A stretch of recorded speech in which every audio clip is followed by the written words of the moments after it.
All right, last time was the first day since the beginning of the term that the school had finally caught up and paid for Screencast-O-Matic. First day, that was last Thursday, was the day I was able to record. Actually, the first day of class, I recorded those three Monday, Wednesday classes. Those Monday classes, I got all those in just because Screencast-O-Matic screwed up. They didn't realize I was still on. So I got those three in, but nothing else until they finally paid the bill. So that's been done. So last Thursday, I was so excited. I got my first class recorded.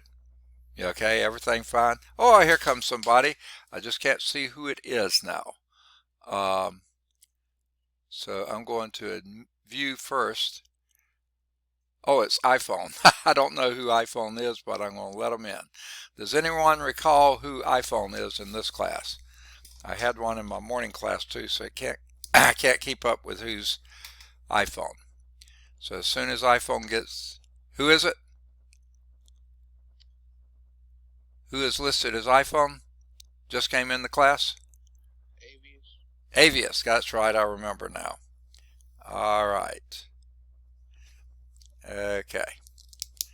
Now, as I was just saying,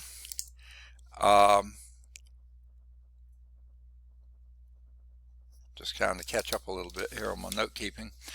The last time was the first time we were able to record in just such a long time. I got my first class recorded on Screencast-O-Matic and got my second class recorded on Screencast-O-Matic and was recording my third class on Screencast-O-Matic.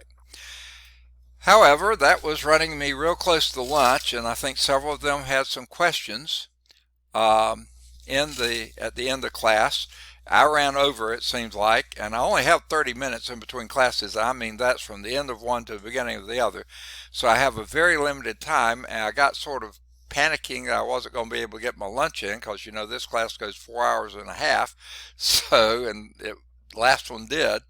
So I got in a hurry and unfortunately forgot to stop the recording for my Math 237 class. Okay.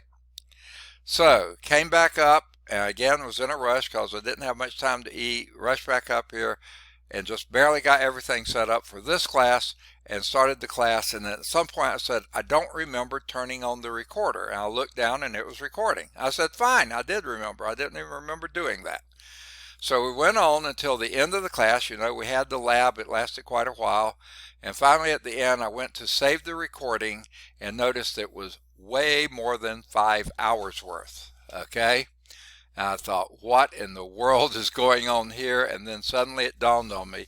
I forgot to end the recording for my linear algebra class and kept recording over the lunch. So there was 30 minutes of dead time, or close to it anyway. And then when this class started, I didn't remember getting it started because I didn't. It was still recording from then. So at the end, but I didn't realize this till I'd already saved the thing and noticed how long it was. And then it dawned on me what had happened. So,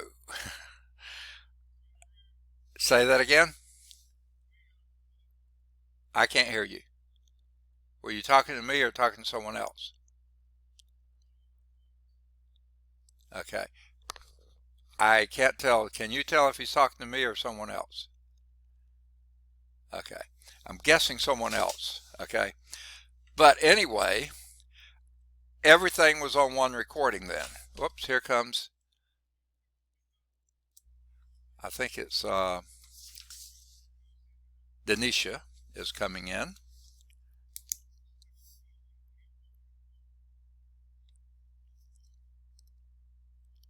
Okay, so Denisha is coming in. I was just explaining what happened last time, Denisha.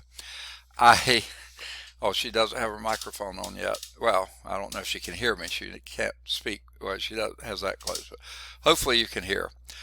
So what I had done was recorded both classes on the same recording. And I had already saved it as your class name. And I've tried before when I did something stupid like that to separate them, and I always wound up losing one class or the other. I never have been able to successfully edit and save both classes. Okay, so what I decided to do, I was running out of time, running out of energy, and everything else, so I just loaded them both on the playlist for each class. So if you go to look at the class we had on Thursday, and if any of you weren't here Thursday, that's when we did the lab. And that would be a great class to go to because it walks through how to do the lab. I mean, literally, we walk through every step. Okay? So if you weren't here on Thursday and you go to that class and you see it's almost 6 hours of class, here's what you do. When you open that up, you'll see it starts with Math 237, linear algebra. There's some way you can do it, and you know how to run these things. Advance it. Just keep going for about an hour and 45 minutes. Just don't listen to the first part unless you want to. That's up to you. But after about an hour and 45 minutes, around 1:15, you won't see a time on that, but at an hour, sometime after an hour and 45 minutes or so, you'll see where this class starts. And when you see this class starting, there you have it. If you just want the lab, go to the last 2 hours of that recording and you can get the lab. Okay? Now, so you just have to ignore, here comes Labrina. Let me get her marked here.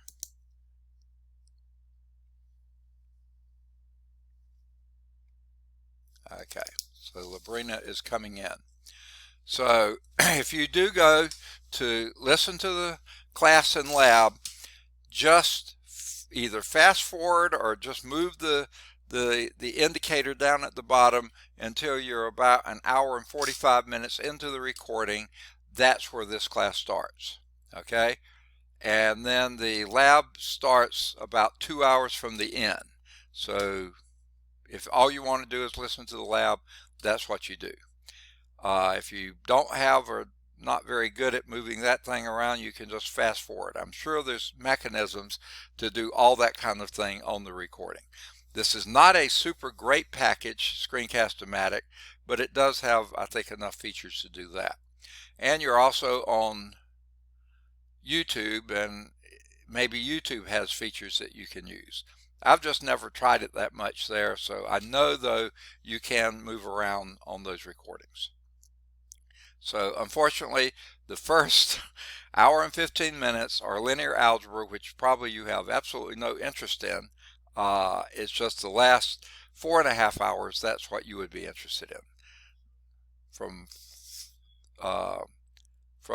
beginning of class, which would be about an hour and 45 minutes in, until what,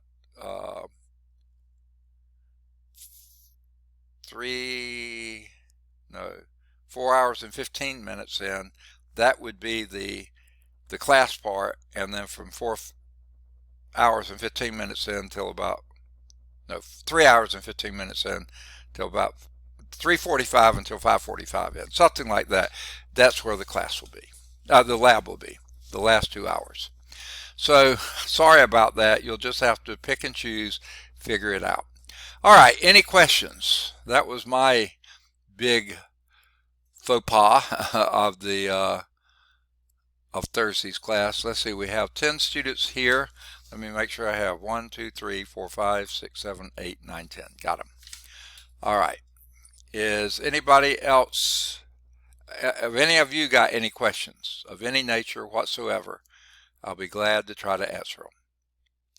Now I'm trying to remember, it seems like it was someone in this class, yes there was, that I got an email from, and he said, I think it was him, that he sat and looked at a screen that said, wait for your host to invite you in. He said he looked at that for about 15-20 minutes, something like that, and finally gave up. I don't know. Y'all don't see it when someone's trying to come into class, do you? But something pops up on my screen, and I periodically check, and just like people have come in now, I've caught you when you've come in. I don't know what, but he claims that he was there for a long time waiting, and was never let in. Well, you remember I told you that I ended up going out because the lights flickered, and when Uh-huh. I came back in, you guys were on break. So Oh, I sat there for a while, and I'm like, okay, is he gonna let me in? And I had no clue that you all had left. right. So that could have happened that where it was during the time that we were on break that he was going Yeah, in. but he said it was the first of class. Okay, he said it. Yeah, and we were all here first of class. Yeah, I remember that happened on break, and we'll probably have a break again this one too, just because we've got a lab the last 2 hours. It will probably take a little break, not a long break, just a little break in between. But anyway, I couldn't answer him, but he's missed now 2 weeks of a 8 week term. That's a quarter of the class, and we're still moving. And so far, I haven't seen him try to come back in today. So I don't know if he was going to the wrong class and sitting there and it wasn't our class. I don't know. It said physical science, I thought, but I don't know if he used an old code and that was a code from last Tuesday's class. I don't know what the story was, but anyway, I never saw him. And if y'all have any indication someone's trying to get in, please stop me and let me know. Okay. Let's see. Is this someone else trying to come in? It looks like maybe so. Yeah, Kendra is trying to come in. See, I caught her when she was trying to come in. So here she is. I'll admit her.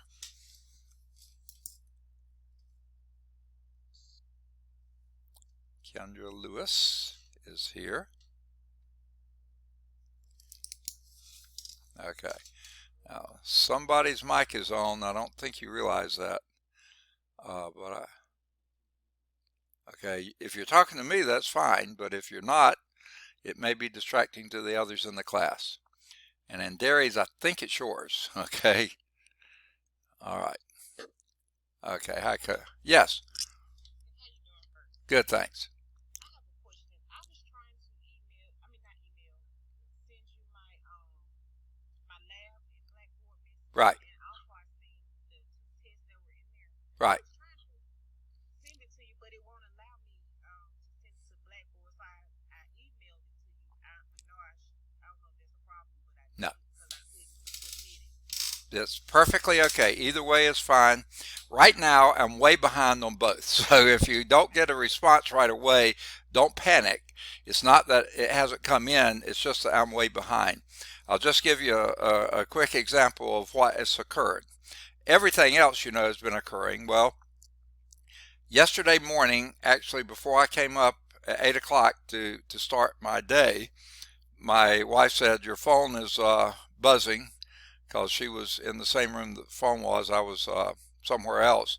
So I went in and checked, and the dean had sent a voice message that the vice president had decided late Friday evening that we needed to have our contracts. I'm a department chair, contracts in by Tuesday at 10 o'clock, this morning at 10 o'clock. But she decided not to tell us until it mess up our weekend, so she was letting us know Monday morning. Well, in this new system, I have no way of getting the information I need to complete the contracts. So I immediately called my boss, the associate dean, to ask him if he had seen that, and he hadn't. She forgot to notify him of that because that's who we return our things in. I said, "We don't have the load reports." He said, "That's right, I can't get the load reports either." So he wasn't on campus yet. He said, "When I get to campus, I'll have to get in touch with Miss Glass and see if she can get us the load reports because we've never done contracts on this new system before." So sure enough, the first 2 hours, I only have 4 office hours on Mondays, and the first 2 hours they didn't have it done yet. So then the last 2 hours, I was frantically trying to get my contracts done. And it's then because we're not on campus, I can't just print them off and hand them to them. I have to do what you call it, Adobe Scan on an iPad and get pictures of it all and send them the pictures of it. It was a terribly involved process. And so I got zero time to read any emails, to read any Blackboard messages. And of course, on Tuesdays and Thursdays, I'm in class all day long. So I have no time today until after our lab is over. And I'll probably eat supper sometime in there too. It's been that hectic. Now, I should have gotten a few more done this weekend, but we had a busy weekend too. So sorry about that. I'll try to get them done as soon as I can. Yeah, That's okay. I just wanted to make sure it was okay to email because, like I say, I know absolutely. it's late. Email or Blackboard message, both of them are equally fine. I'm just equally behind in both, so we'll try to get that done. All right, any other issues, concerns, problems, questions? All right, for people who just came in, if you are trying to go back and review the last class on YouTube, it's there under the right name, but the first hour and 15 minutes of that recording is my linear algebra class. I forgot to turn it off.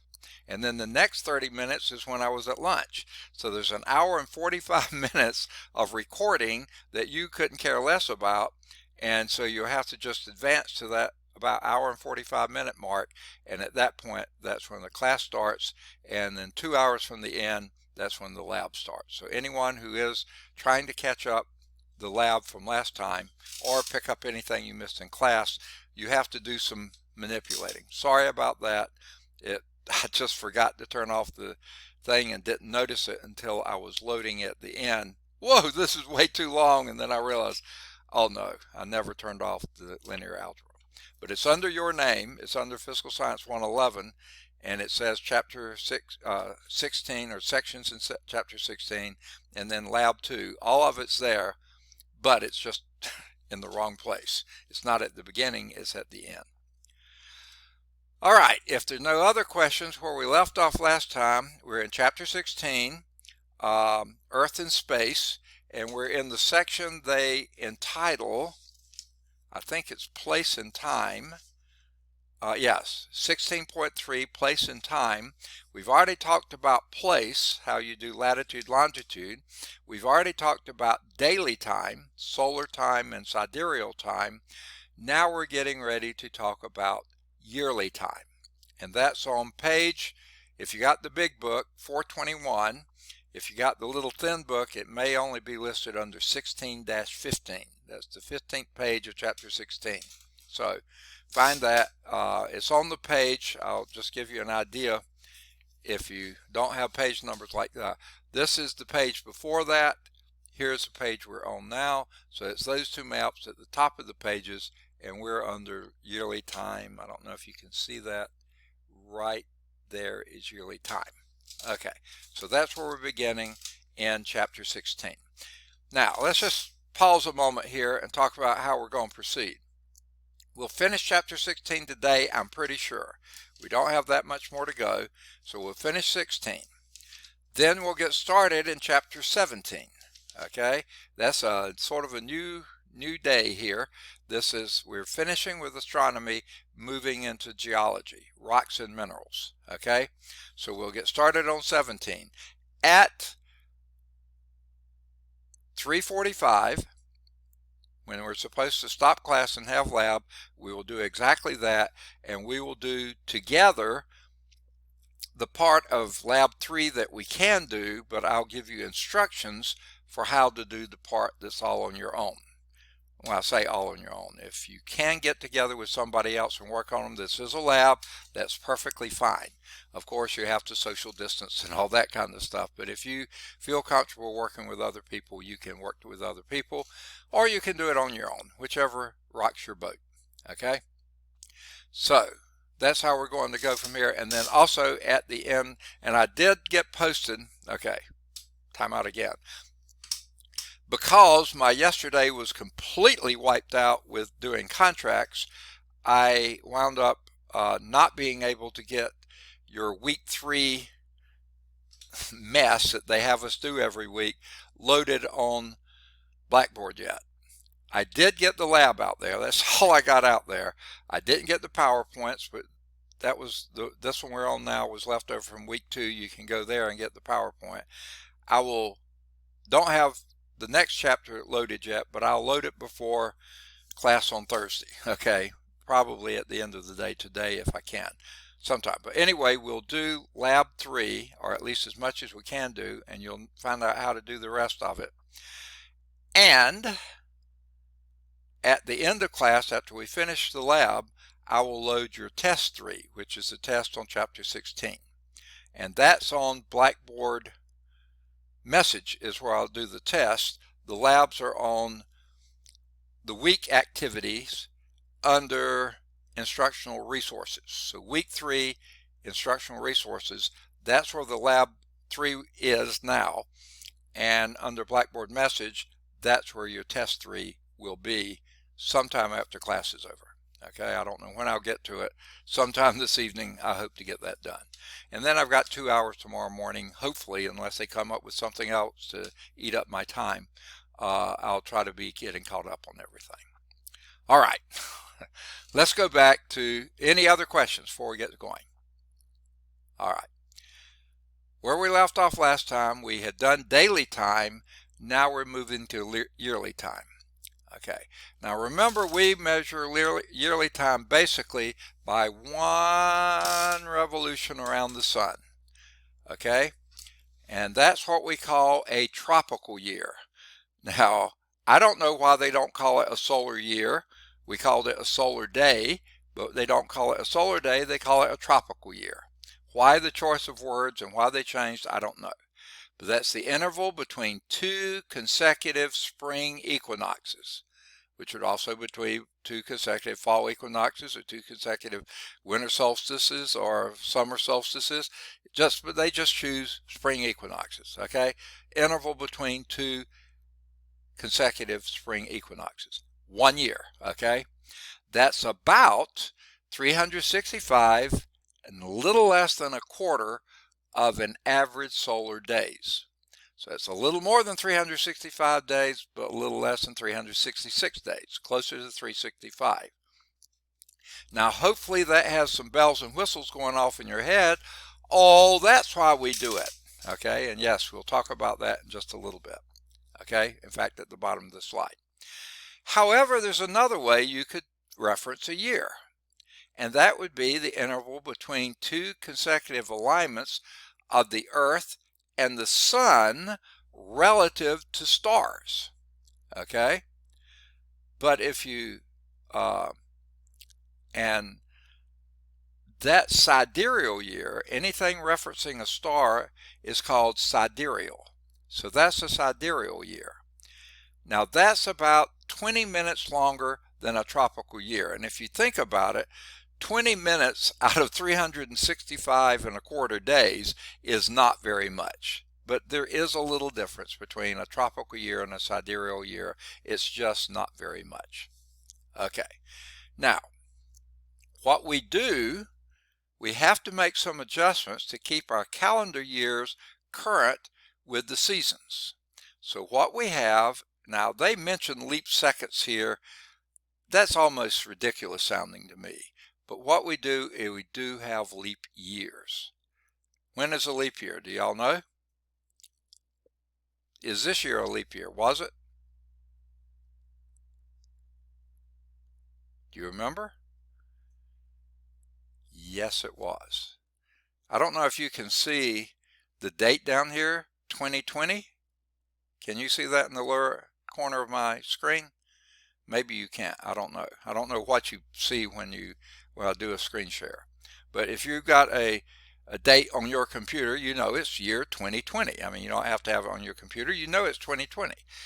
If the last 2 digits of that year is divisible by 4, then that's a leap year. They add an extra day. There was a February 29th this year. February 29th. Next year, 2021, February will end on the 28th. 22, it'll end on the 28th. 23, it'll end on the 28th. 24, we'll have another leap year. We'll have 1 more day in February because that's the shortest month, and that'll be the 29th of February. Okay? Sister's birthday is on the 29th of February, and she swears that she's young, although she only has a birthday Oh, absolutely. She's, what is she, about 8 years old or so? Maybe younger than that. Yeah, okay. Only has had 8 birthdays. And of course, y'all don't buy her presents either, do you? Except once every 4 years, do you? Okay. I can't truly tell her, but we do. Yeah, of course you do. I knew you did. Okay. So that's how we do it. Because you see, this is our, it takes about 365 and a quarter average solar days to make a solar year. Not quite a quarter, but close to it. So every 4 years, you'd make up that one more day. So that's why we throw the leap year in there. The one day in February for leap year. I had a good friend in Nebraska whose birthday was also the 29th. Okay. Uh, and I've known a few other people. So it's rare, but yeah, you'll run into them. Now,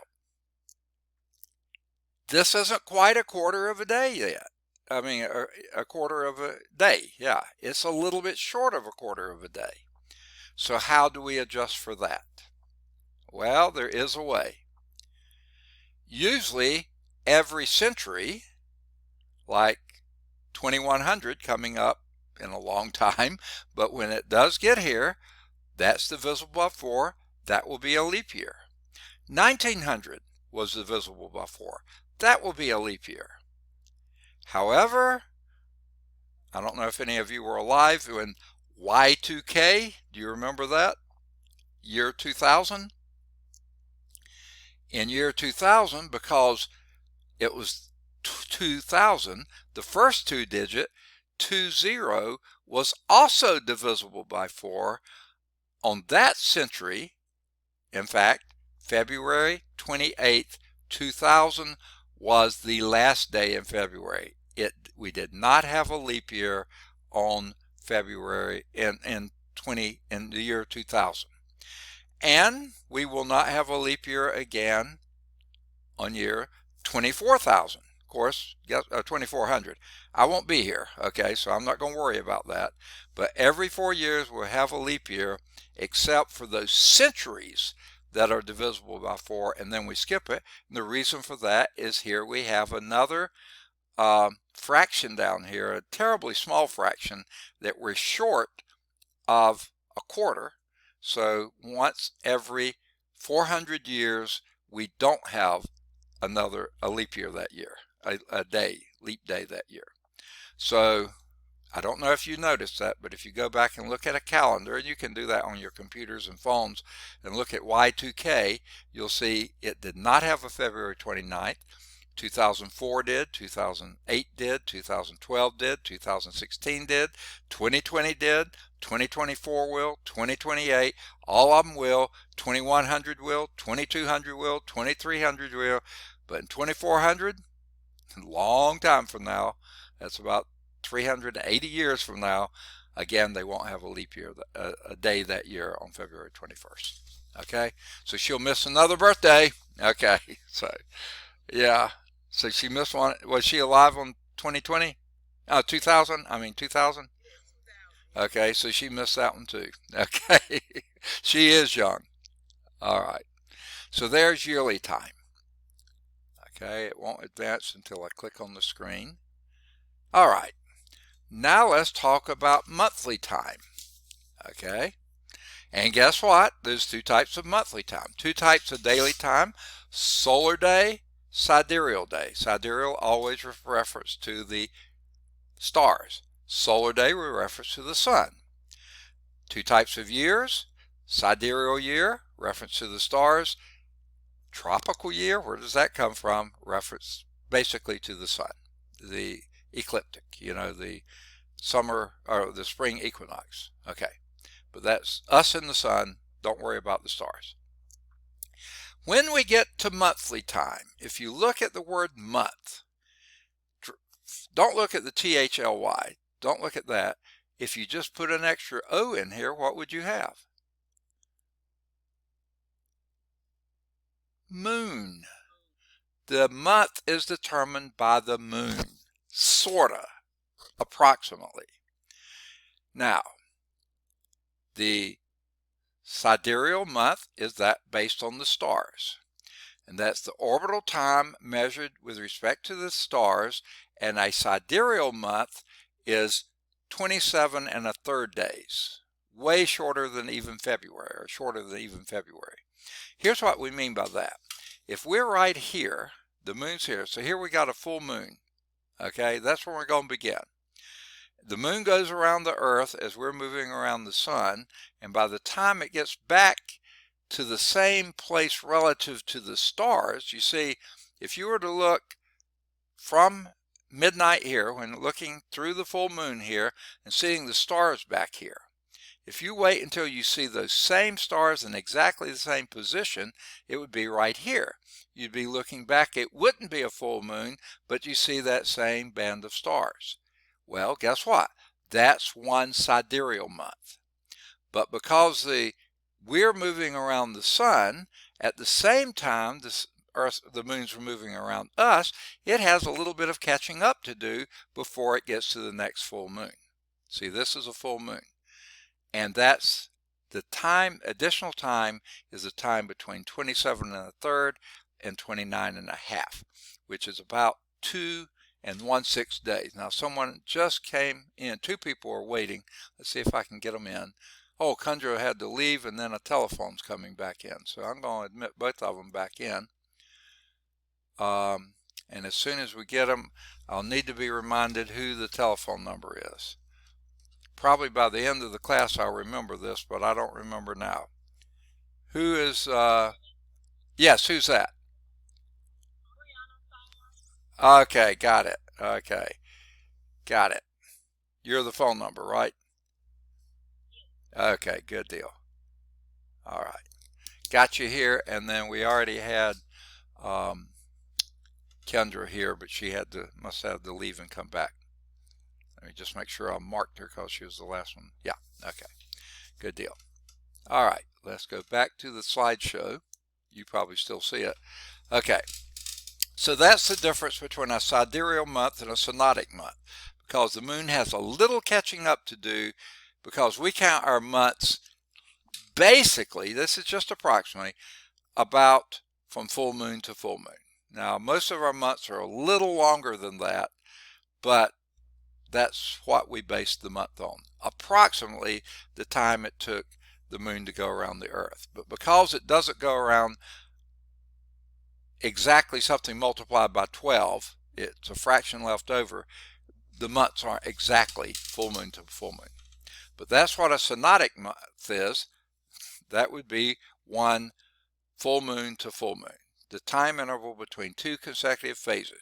It doesn't have to be full moon to full moon. It could be new moon to new moon, first quarter to the first quarter. It could be any 2 consecutive phases.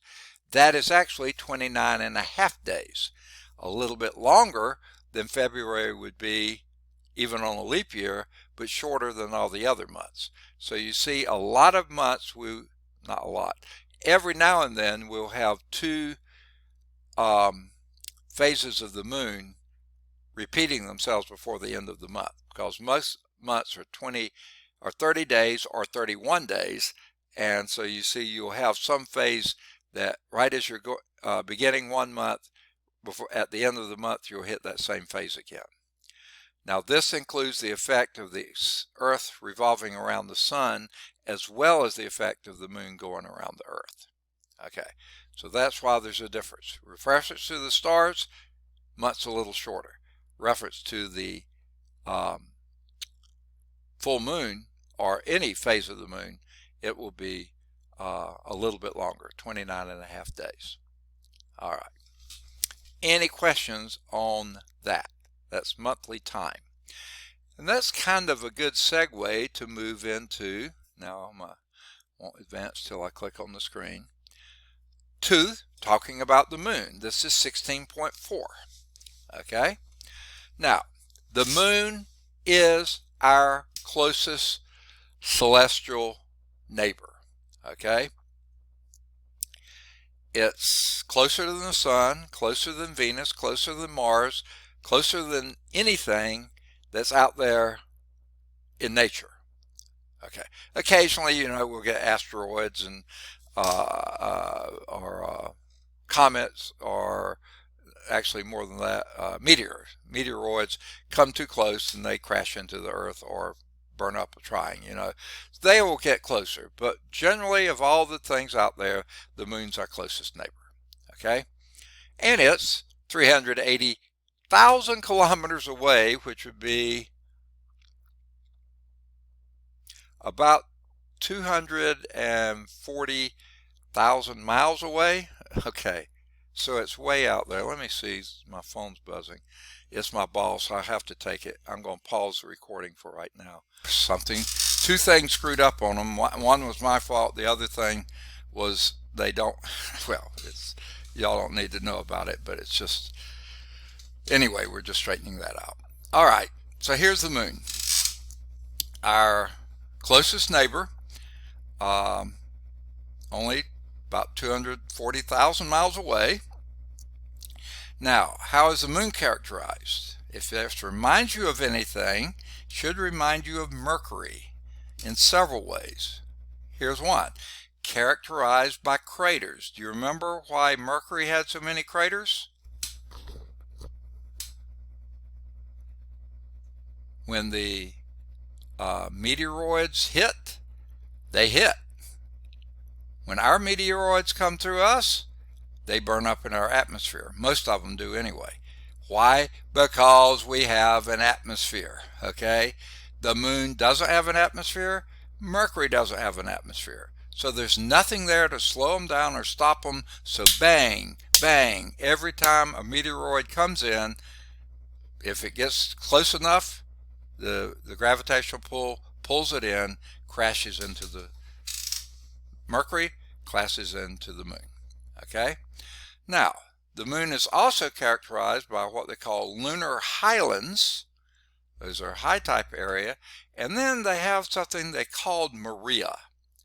Now, the reason they call it Maria, if that sort of looks like the word marine, that's what they thought they were. Because when you look up at the moon, especially in a telescope or something like that, you actually see areas that are sort of light colored, the highlands, and you see darker areas that look like water. Just look like you would imagine ocean would look compared to mountains, okay? But in reality, it's not water. They look like a fluid because they were actually ancient lava flows. The moon was very active geologically, in other words, having volcanic eruptions for the first few years of its life. After that, it's been pretty dormant, and so we still see those lava flows. That's what they thought were seas before, and they called them Maria. They found out now they're probably just ancient lava flows. Now, the moon, like I said here, the reason it has so many craters, it has no atmosphere, okay? And the moon has been subject of 12 Apollo missions. Now, the Apollo missions numbered from 1 to, something like 18 or 20 or something like that. But not all of them went to the moon. Many of the early ones were practice runs to make sure everything operated before we went as far as going to the moon. Okay? So 12 of those Apollo's missions actually went to the moon. And some of them are quite famous. You probably realize that. All right, I can't get it to advance. Let me see if I can. There we go. There is a picture of the moon. I can't tell for sure if this is a composite of several shots or actually a shot. Probably not from Earth, but because you don't see any distortion of our atmosphere. But you see there are a bunch of big craters there. Some of them quite huge. There's a little crater there. There's craters. There's craters everywhere. Crater, crater, crater, crater. Little ones mostly, some bigger. These are what they call the Maria. These would be called the highlands. The light colored are the highlands. The darker color, the Maria. And what we call the man in the moon is just sort of how it looks when we see, almost sort of in some weird way, looks like an etching of a man's face or something. It's not. That's the dark Maria against the lighter color highlands. Okay. Now, the reason I think this is a composite, you see things here where they put together pieces So I think this is a composite picture. You don't really have those streaks going there, I don't think. Okay. Now, and that's the same picture that's in your book on page 423. The light colored lunar highlands, the smooth dark Maria, many craters on the surface. Okay. So, I don't think they have the Apollo missions listed. They mentioned them but didn't list them. Here they are on page 424 or 16-18 in your book. The ones that actually made it to the moon. Okay? And it starts with Apollo 1, 7, blah, blah, blah. You see a lot of numbers are skipped. These are the actual Apollo missions. Now, I don't think one made it to the moon. No, it didn't. But this is very famous. Okay? Apollo 1, our first attempt of testing out the brand new equipment we were going to use to send a man to the moon. Remember, John Kennedy had said within a decade we were going to make it to the moon. He just barely made it. Okay, here's Sancho. Let me get him in here.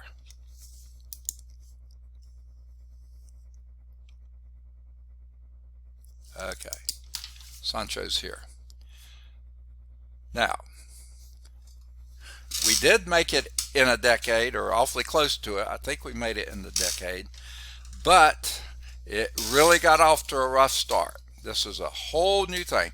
Before this, all we had were capsules that carried one person only. Really tiny things, not enough to get someone to the moon, not enough force in the rocketry. Everything was new to get someone to the moon. The very first Apollo mission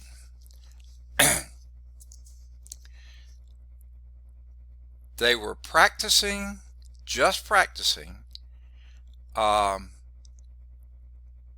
the setting up in the capsule, who was going to be doing what, this type of thing. They were just in there practicing. 3 weeks before they were scheduled to leave. Just in there going through the thing again. And for some reason, it caught fire. They think it was an electrical fire. They had an awful lot of hydrogen. There must have been a little bit of leakage. And when that happened, it exploded big time.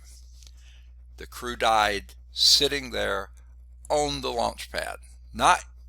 3 weeks from the day they were to take off, they were just practicing that day. They died.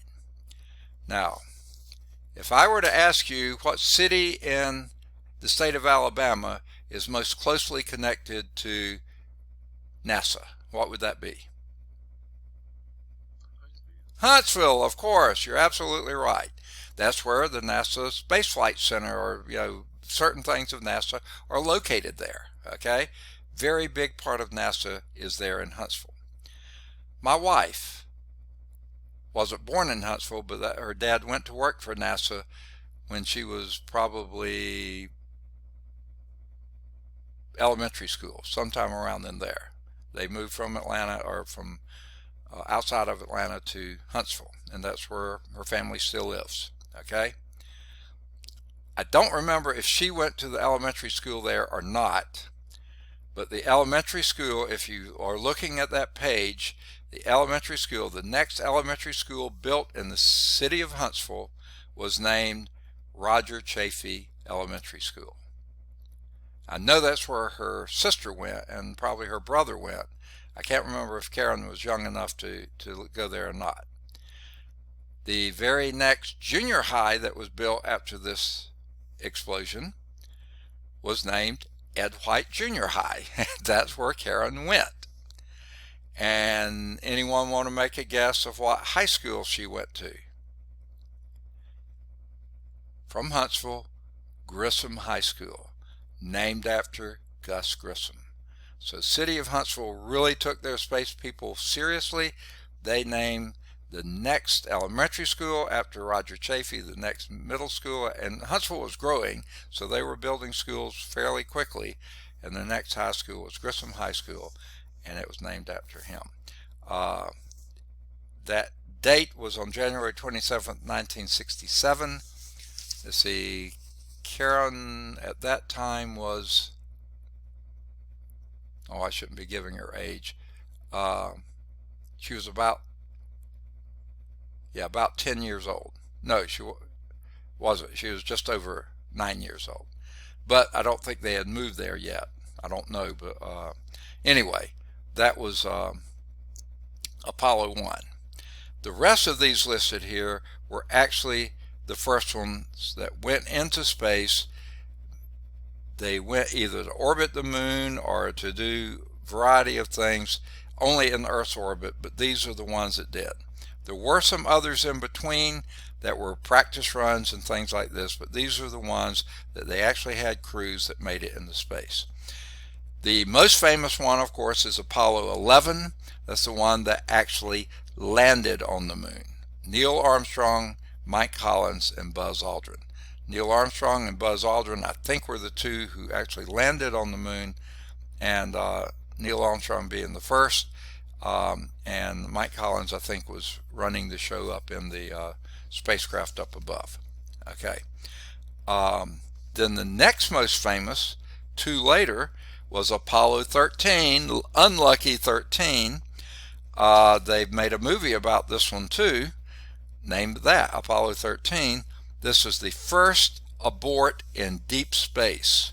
When they say deep space, about 200,000 miles from Earth. They weren't quite to the moon yet. The lunar module was used as a lifeboat to return the crew safely to Earth, and that was one incredible feat of navigation. To take that little capsule and go through space 200,000 miles and make it back to Earth safely, and they did.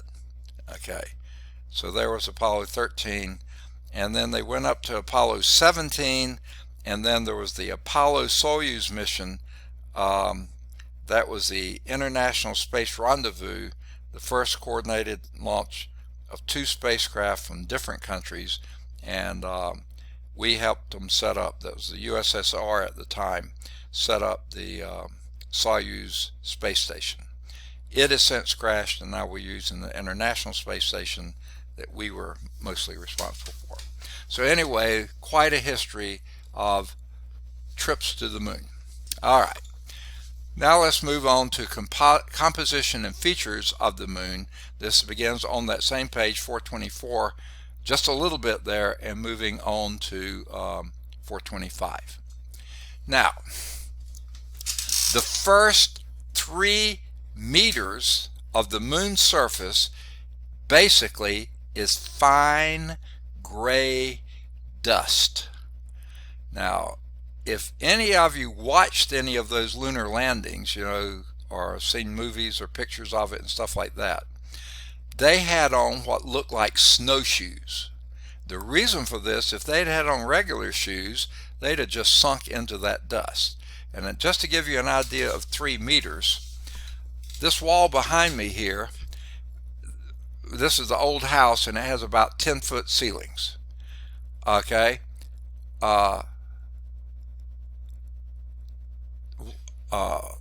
1 meter would be about a yard, 2 yard, 3 yard. So that wall there is about the height of 3 meters. If you were to step on it up there and sink, they would have been suffocated. Okay, fine gray dust on the surface. Why would there be fine gray dust on the surface? Remember, the moon has been pummeled and pummeled and pummeled for billions of years by anything that came along, meteoroids, you know, anything that came and hit them was going to hit them. So it's accumulated from micrometeor impacts, macrometeorite impact, I mean big meteorite, small meteorite, they're all there. So the just small pieces of dust, they don't burn up in the atmosphere. There is no atmosphere. They accumulate on the surface. But also when the bigger pieces hit, they pulverized the surface that was there. Now, in that process of pulverizing, there's so much heat produced that they form little glass beads because it melts the silicaceous materials. We'll talk about that next chapter. And then they reharden as little beads, okay, formed from the melted material. So that fine gray dust is either the actual meteorite particles themselves, micrometeorite particles themselves, or they're the glass beads that are left over from the collisions with the meteorites hitting the surface of the moon. Now, the rocks, especially in the Maria, these are formed from molten lava. Those rocks are basalts. Now, you probably don't know what a basalt is. Next chapter, we'll talk about basalts. Basalts are dark rock, mostly iron in nature. And that's sort of redundant because most rocks that have a lot of iron are very dark. They're also very dense. So most of the rocks, especially in the Maria, are, and that's why they look dark, they are basalts, mostly iron material formed from molten lava. If you think about lava rock, is usually dark, mostly iron. Now, the light-colored highland rock were formed about 4 billion years ago. That's our ideas now, 4 billion years. The darker colored Maria rocks range from about 3.1 to 3.8 billion years old. Hang on to those dates right there, okay? What do you have here? Between 4 billion and 3.8 billion, that's 200 million. Hang on to that concept, 200 million, okay? And from 3.1 billion to 3.8 billion. Hang on to those numbers, we'll see them again. Now, what's the internal structure of the moon? Well,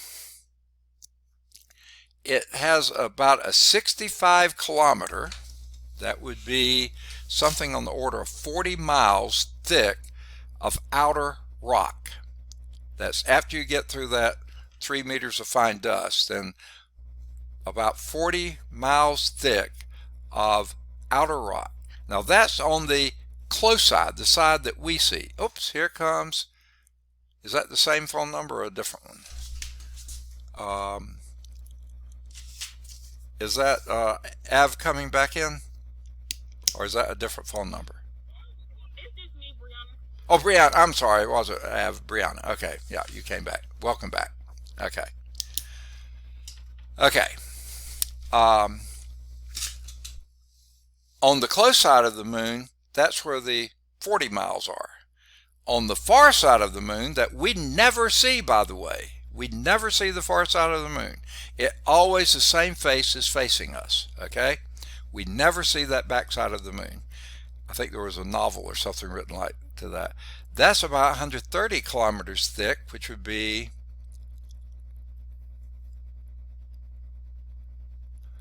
6 times 13. I would say 80 maybe, 80 miles thick back there. About 40 miles thick on the front side, something in excess of 80. That's the outer rock. Inside that is about 900 kilometers of partly molten iron core. And remember when we were talking about the lava, the rocks of basalt from molten lava, that was originally from that molten iron core when the moon was hotter and less stable than it is now. Now that partly molten iron core most of the time never erupts to the surface. Okay, we'll get to that later. Okay, in fact, it's coming up right now if I can get the thing to advance. Here we go. So here's the history of the moon. This starts on page 425 or 1619 if you got that. Now there's in your book there's another really neat picture here of some of the steep crater walls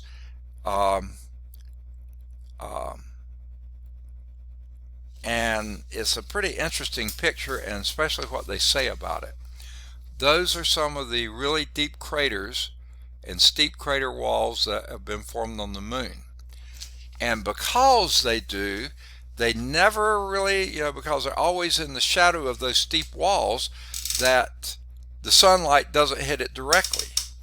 And the moon's pretty cold most of the time, even when it's facing the sun. But even when it is facing the sun doesn't hit some of those deep craters. Well, guess what?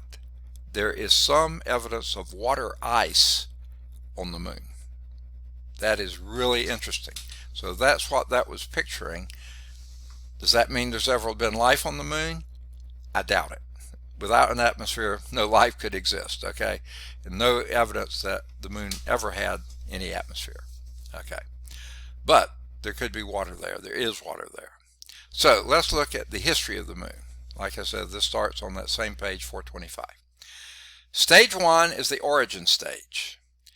Now, this is the interesting part.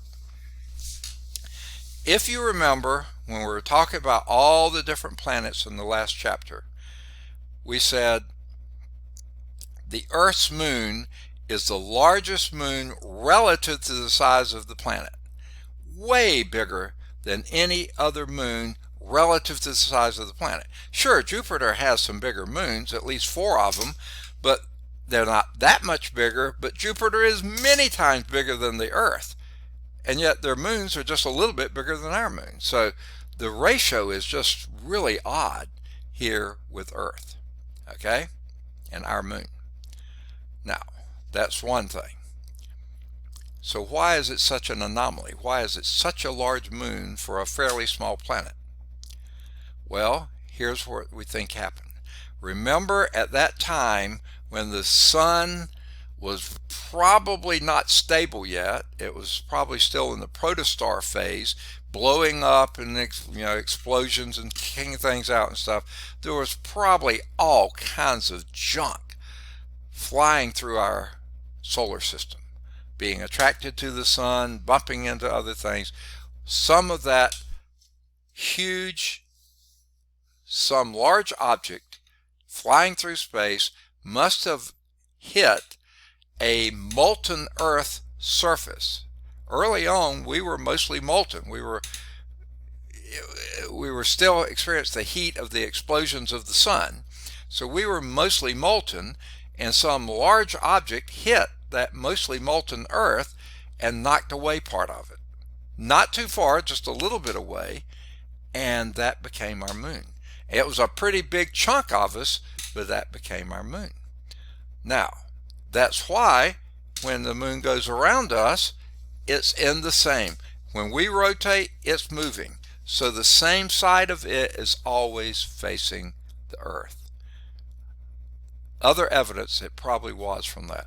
So we think there was one enormous collision with some really large object that broke away part of the Earth and made it moon. Of course, the Earth was still molten, so it just filled in the gap and made a spheroid, just like we are. The moon was big enough that its gravitational force made it into a spheroid as well. So that's the origin stage, okay?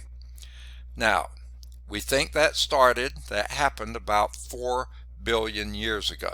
Remember, the sun has been around right around 5 billion years, maybe a little over 5 billion. So this is within the first billion years, when everything was still pretty wild west out there in the solar system. So stage 2, now we're talking about the moon, not the Earth anymore, the molten surface stage. The molten surface was about 100 kilometers deep, which is about 60 miles deep, which is interesting because on our side, it's, that's into that outer part of the rock, so, about 100 kilometers deep, okay? Now, about 200 million years after its formation, remember I told you watch 200 million years? This was the molten surface stage. Remember what was going on there? The dark colored Maria was from that 200 million years up to about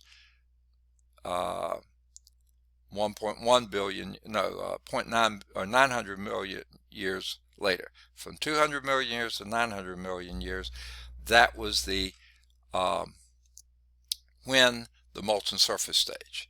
The heating from the solar system debris impact, there were just lots and lots of collisions then because lots of mess was floating around there. This was stage 2, the molten surface. Moon was still so hot, probably from the original collision and all the other collisions that was happening then, it was molten on the surface. Now,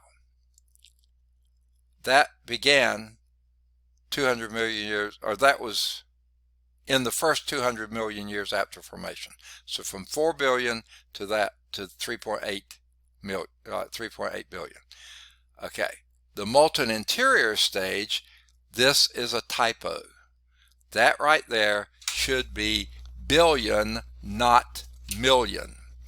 Now, I don't have a dark blue pen, all I have is red, but I'll try to write it for you if I can get the right end of my pen here. This should be B, billion, and this should be billion. That's the same range that we saw back here, 3.8 to 3.1 to 3.8 billion years old, the dark Maria rocks.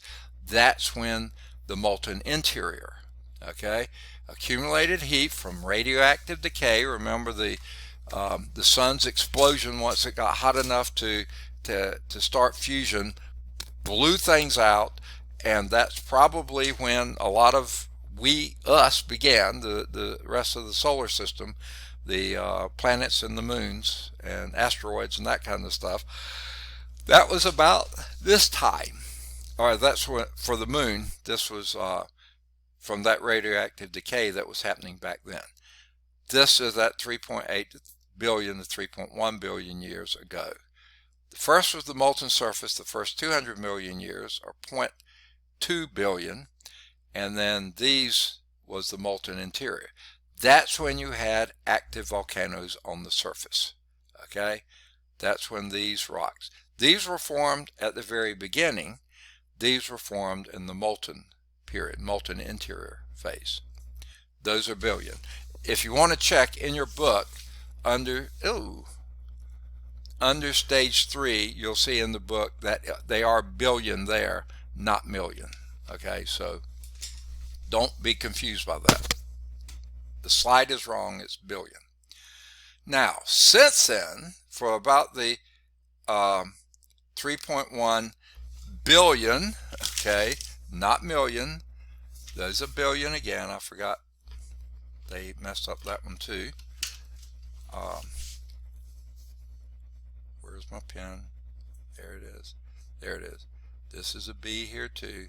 Billion years ago till now, the moon has been pretty much stable, cold and quiet. So most of its life, 3.1 billion out of its 4 billion years, it's been cold and quiet from that to present. That's by far the longest stage. The surface is still being scarred by micrometeorites and macrometeorites, big old meteorites. Those craters are anything from little bitty specks to great big craters that's been being pummeled. Back when it's a molten surface, it was still being pummeled, but look, it was a liquid surface. Here, you had lots of other things going along, like volcanic reactions, so yeah, it was covering up some of those craters. That's why the highlands show the craters more than the Maria, but the Maria show craters too because it's been 3.1 billion years, okay, that they've been getting hit by meteorites as well. So that's sort of the history of the moon. Any questions on that? All right. Now let's move to section 16.5, the Earth-Moon system, because we are a system. We are tied at the hips, you might say. Okay? The moon to Earth, this is what I've been saying over and over again, mass ratio is by far the highest of any moon to planet ratio in the solar system. Way bigger than Jupiter's biggest moons, Saturn's biggest moons. It doesn't matter. Our ratio is way bigger.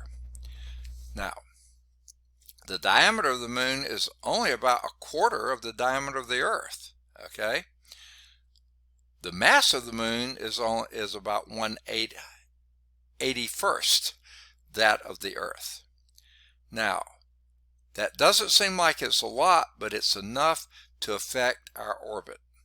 The moon is going around us for sure, but when it does, it yanks and pulls on us, so we are actually wobbling some. Not our axis wobble, that was something else. We just wobble in our orbit, okay? And we'll see a graphic of that coming up next. And the Earth and Moon actually rotate about the common center of mass, which is inside the Earth. So it's not a big change for us, but it's a little bit.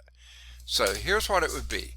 If the moon had negligible mass compared to the Earth, like most moons do for their planets, it could move around the Earth. The Earth would just be moving straight around here, straight in a straight line, and that little moon would just be piddling around it. Okay? But not so with our moon. When it's that big a mass compared to ours, when the moon's over here, our center of mass, now this is not a very good showing here. The center of mass here should be in a straight line, just like you saw these in a straight line. But sometimes the bulge is here, sometimes it's there, sometimes it's there, because we move away from the, we do like this while the moon's doing like that. The moon's definitely going around us. We just sort of wobble in the middle, okay? And that's because the moon has such a significant mass. So our center of mass stays the same, straight line, but sometimes if the moon's over here, we're over here. If the moon's here, if we're here, the moon's over there. So we move back and forth as the moon goes back and forth around us. Just the nature of the beast. So we don't have a straight line path. It's pretty close to it, but not completely. Now let's talk about the phases of the moon. Now I looked out last night and I think we're just past the full moon. Has anyone been watching? Does anyone pay much attention to the moon? Ever since I've been teaching this course, I usually try to look and see. The phases of the moon result from the changing relative positions of Earth, Moon, and Sun. Here's what it means. Let's start with the new moon. Okay? I'm going to imagine that where you are, you're the sun. You're bright. Okay? You're way out there somewhere. Okay? When the moon is between me, the Earth, and you, the sun, all I see is the dark side of the moon, because the side toward you is being lit. The side behind that I'm looking at is completely in darkness. That's why we call it a new moon. But you know that as the month progresses, the moon moves around to here. Well, if it does that, now we see, because I'm saying you're way out there, remember, and I'm looking at the moon here, I see the front half of the moon being lit, because that's facing you, the sun. The back side is that. So I see what we call a half moon. Oh, here comes Andrew. I hope he hasn't been waiting long. Okay. So you see, I see people when they come in. So I don't know what happened to that guy who said he sat there for I don't know how long. That happened to me also. How long were you sitting there? Who is talking now? Avius. Avius. Okay. How long were you? That's why I had to get on my phone instead of my laptop. Okay. So I couldn't see you when you were on your laptop, but I could when you were on the phone. Is that what you're saying? Yes. But from what you were seeing, you thought you were being seen, right? Is that what you thought? Well, yeah. Okay. I don't know. I do not know what's going on. I do know that the second week, beginning of week 2, that when a lot of the other schools are just starting back and stuff like this, Zoom crashed. So I think we're right on the cusp of all of our technology. I think the um, wireless systems, everything is being stressed to the max. I know that, yeah, shortly after we came off campus in March, we've been on campus the first part of March, right before spring break. When COVID started getting really bad, we had to leave campus, so we started trying to use things from home. Our wireless just would not support us. In fact, for about 2 days, it went completely down, totally down. We were on Spectrum. Their system was just being stressed to the max. They've been back up and been doing much better. But Zoom, their system, their infrastructure, I think got stretched to the limit. And so they crashed Monday a week ago. Okay, so things are happening, and it could be where you are. Signals weren't good. I don't know. Bandwidth wasn't good. There have been storms in the area that may have something to do with it. Who knows? Sorry about that, folks. When that happens to you, I can't tell. I can only see when you may be being told that you're waiting for me to come in, but until I see you pop up there, I can't let you in. I don't even know you're there. Sorry about that. But usually it does pop up, and evidently with the other guy, and he said he'd be here today, or I got the impression he would be here today. Haven't seen him yet. Okay, so I don't know what's going on. Now, for those of you, and right after I told him that I put out the announcement the evening before, last night I was working on contracts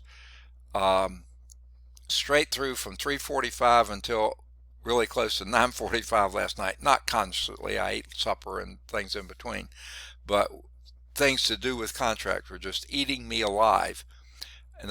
And I actually forgot to put out the Zoom invites. I usually do it right when I shut down class, but I knew the contracts were waiting on me. I completely spaced out the Zoom. And this morning I was going to load your PowerPoints and the lab, and when I went to Blackboard to do it, it didn't pop up and tell me the class was coming. So I looked at the announcements, and the announcement was for last Thursday. I went, oh no! So this morning between 8 and 8:30, I had to put out the invites for my 8:30 class, my 10 o'clock class, my 11:30 class, and this class at 11:15. So if any of you were looking for the invites last night, they weren't there. Okay, I didn't get them out until between 8:30 and 9 this morning. Well, it was considerably before 9, but it was probably 8:45. So I was just panicking trying to get all those done before I had to start the first class. So and that's why your PowerPoints aren't out there for week 3. I'll put them out there later, but I did get your lab out there. So it is there under week 3 instructional materials. Okay, so anyway, we'll get back to that later. All right, so that's what the phasing of the moon. So when it's over here, we see a half moon.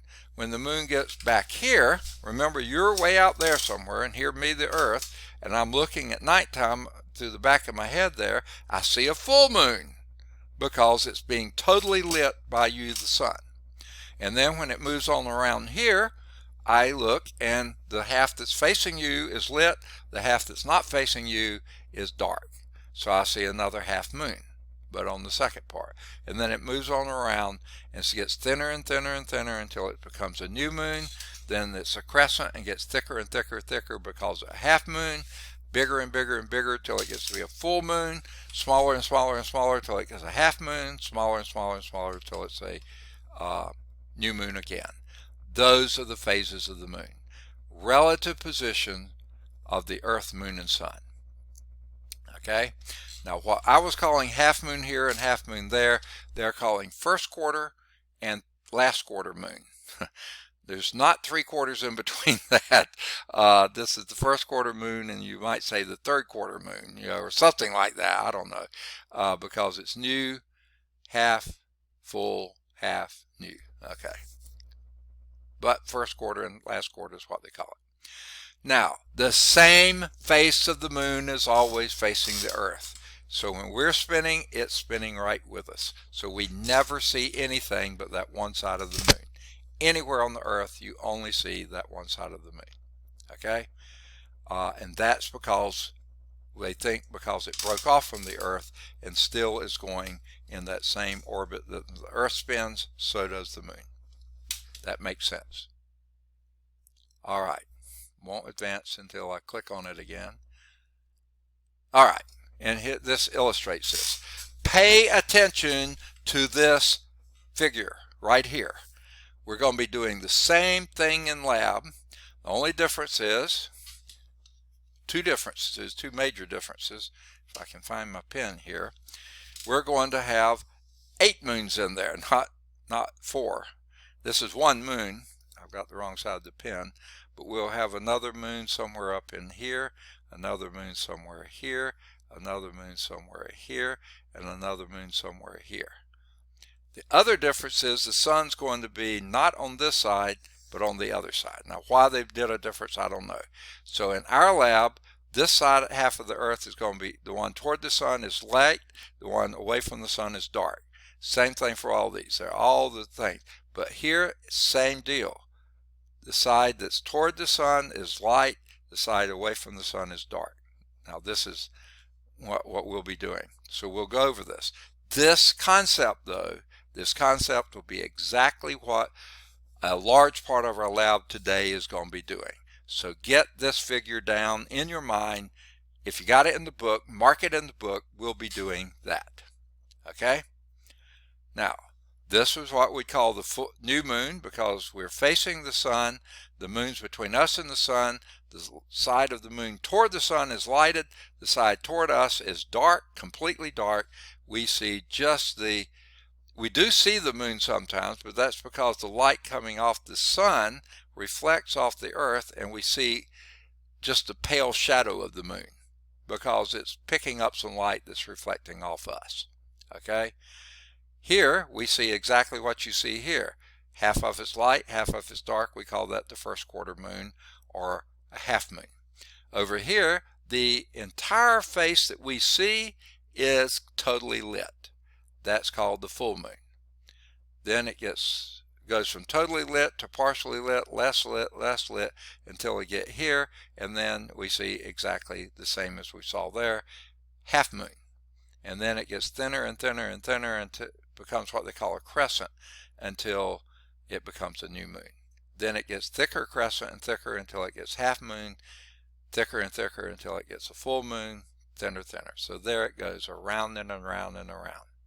So night to night, you'll see the moon change in thickness ever so slightly. I think now it's getting thinner. If I looked at it correctly last night, I think it was on its way down, but I'm not sure. I'm trying to remember the last time I saw it. We've had such cloudy days and nights that sometimes it's hard to see it. And that'll be a problem for lab, but we'll manage. Okay, let's move on from there. Now, I can't erase this slide, so sorry about that. Anytime you see, this is what we call a crescent moon. Now this crescent moon, if you make a line between the points of that moon and then perpendicular through the thickest part, even though it's not very thick, however thick it is, the thickest part of the moon, that's the direction toward the sun. Always. The sun is always in the thickest part of what you see. This would either be shortly before a new moon or shortly after a new moon. It would be that thin. Okay? And what you're seeing is just that the rest of the moon over here is getting lit by the sun. This part over here is not. Okay. Now,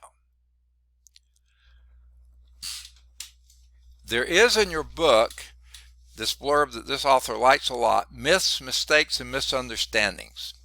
Okay? The first of these, it's a common misunderstanding that the Earth's shadow is what creates the shape of the moon. No, it doesn't. The Earth's shadow creates the eclipses, which we're going to be talking about later. It has nothing to do with this. This is just that most of that moon there is, we're only seeing the little sliver that is being lit by the sun because it's almost lined up with the sun. The rest of the moon surface over here that you can't see is almost completely lit by the sun. But we're almost on the dark side of the moon there. So that's one. The phrase a blue moon has nothing to do with the color of the moon. It's a reference to an extra full moon that occurs in a season which normally has 3 full moons. Okay? A lot of times you're going to have 1 full moon a month. Okay? So that would be 3 full moons in a season. A season is about 3 months. Okay? But when you have a season that right at the beginning of that season you have the full moon, just in the first few days, then on right near the end of that season you happen to have another full moon, that's called the blue moon. So it has nothing to do with color, but when you hear once in a blue moon, that means it doesn't happen very often. And here comes Asher. I think this is maybe the first time Asher has been in class. He has turned in work, but I think it's the first time. Asher, is that you? Can you hear us yet?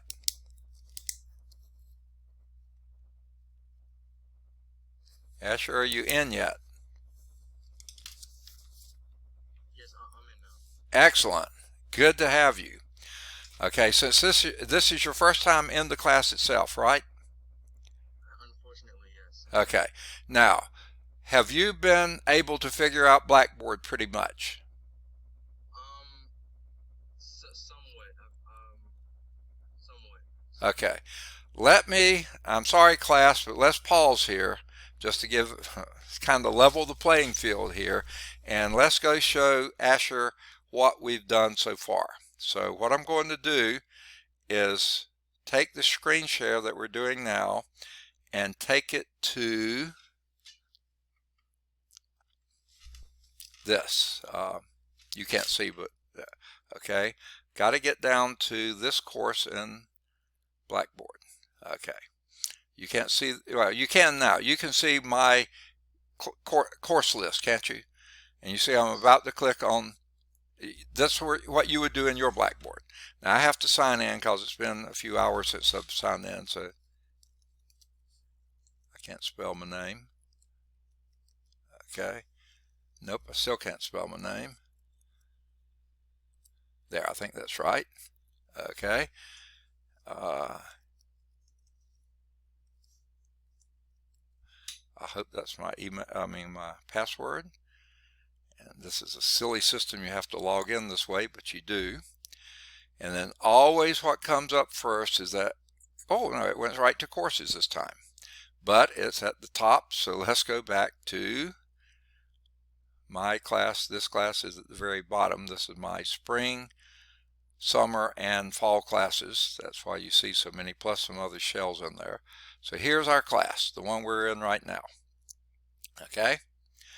Now, when you get here, here was the announcement that you must have found, because this is, yeah, and this gave you the codes and everything to get in. Okay. There are 2 other really important announcements out there.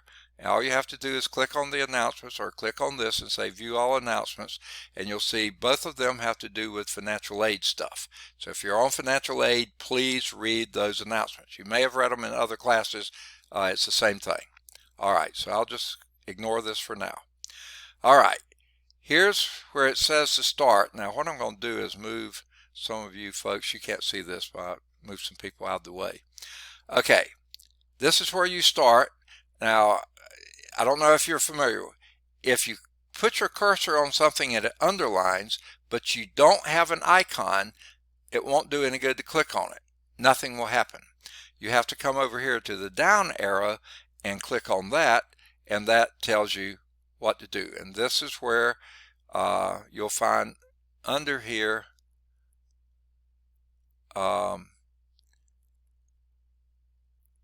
this is where the syllabus is, textbook information, that kind of stuff. There's the course syllabus. Now this does have an icon, it does underline, so you can click on that, and that gives you the course syllabus. All right, takes you to where you can get it. You can read this stuff here, and I think you've already done this because I got that you had turned in the syllabus agreement. But to click Get to Syllabus, again, here's an icon, but when you put your cursor here, it doesn't underline. So that means you come to the three dots here, and when you click on that, it'll say Download Original File. If you click on that, down here in the lower left corner, you'll see it start downloading. And then after a while, when it quits downloading, then you can click on it and you'll see it. And that's where the syllabus is. You've probably already been there because you've already turned that in. Okay, so let's leave the course syllabus. But this is all under the Start Here thing that you have. When it's up arrow, you see what's in it. Okay, here's the syllabus course agreement, which you've already done. Here, and by the way, in the syllabus are things about the textbook, and here it's repeated again here. And again, it does underline, you do have that. Here's the thing about the textbook. It's very short and sweet. There it is. It's the same thing that's in your syllabus. Okay, we'll get out of that. The blue box on the side is where you click out. And then the course weekly schedule, that's for online courses. Required computing skills, that's for online courses. Americans with Disabilities Act, that's in the syllabus. It's again here, and again, you have an icon. It does underline. You can click on it and see. It's not in the same format as in the syllabus, but the same information is there. Okay, so I'll click out of that again. The white X in the blue box in the upper left corner, you click out. That's everything within the Start Here thing. So if you want to close Start Here, you turn the arrow yeah. Well, I guess I messed up. Okay, Start Here only has that one line in it. No, it doesn't. It's here. So I'm going to close that. Okay, there we go. Now here's the instructor contact and information. Again, it underlines. There's no icon. You have to come over here to get it to open. There's my email address, virtual office hours, okay, and my contact information. This one does have an icon it underlines. You can click on that, and that's where it tells more than what you probably need to know me. My name, what I teach, my email address, either email me or Blackboard message, and here are my office hours again. That's at least the second or third place. They're all over the place, okay? So I'll close that out. Okay, and that's the contact information. So we're through with that. So let's turn that back over. And now the weekly assignments. Okay, it underlines, but there's no icon, so you have to come over here to open it. And there, it finally opened. I'm going to open week 1 even though it's through. It underlines, there is an icon, so you can click on that. Now just click once. When you click twice, it opens and closes real quickly and you don't think it did anything. Here's the overview and weekly to-do list. I'm just going to show you what's there. It's already passed. There's the icon that underlines, so you can click on that. Those you can double click on, okay? And you may have to sometime. Okay, there's the overview for the first week. There's what our objectives were, and these were the things that you had to do, okay? And that's old history, okay? Now, here's the main thing I want to show you here. Instructional materials, lessons, PowerPoints, videos, handouts, that kind of stuff. It does underline, there is an icon, so I'm going to click on that.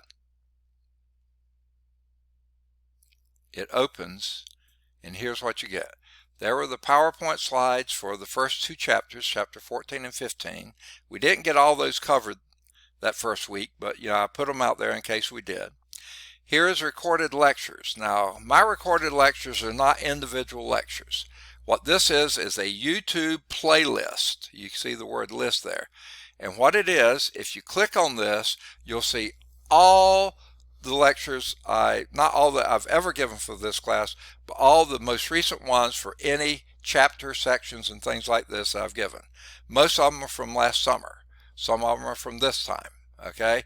I was explaining to people before, if anyone else came in late, you may have missed this. The last class, this is a long story. I'm recording this lecture on something called Screencast-O-Matic. I always do this, and that's why all these are out there, are things I've recorded on Screencast-O-Matic over the last years or whatever, mostly last term and this term. The problem is the school didn't pay the bill. They forgot it, they misplaced it, I don't know what they did, but at the first of the term we couldn't record on Screencast-O-Matic.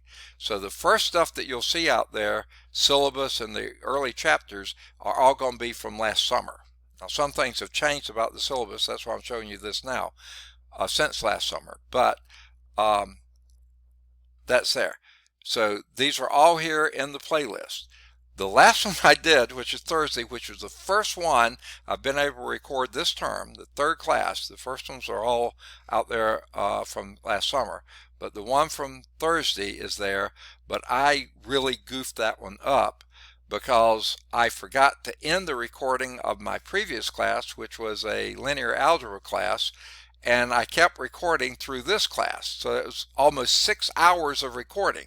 The first hour and 15 minutes for linear algebra, then my lunch, it was just blank, and then we started this class. So if you want to go back and see the class from last Thursday, you go to that one. It's the very bottom of the playlist. Very bottom of the playlist. The newest things are on the bottom, the oldest stuff is at the top. Go to the very bottom of the playlist, click on it, and you'll see it goes for almost 6 hours.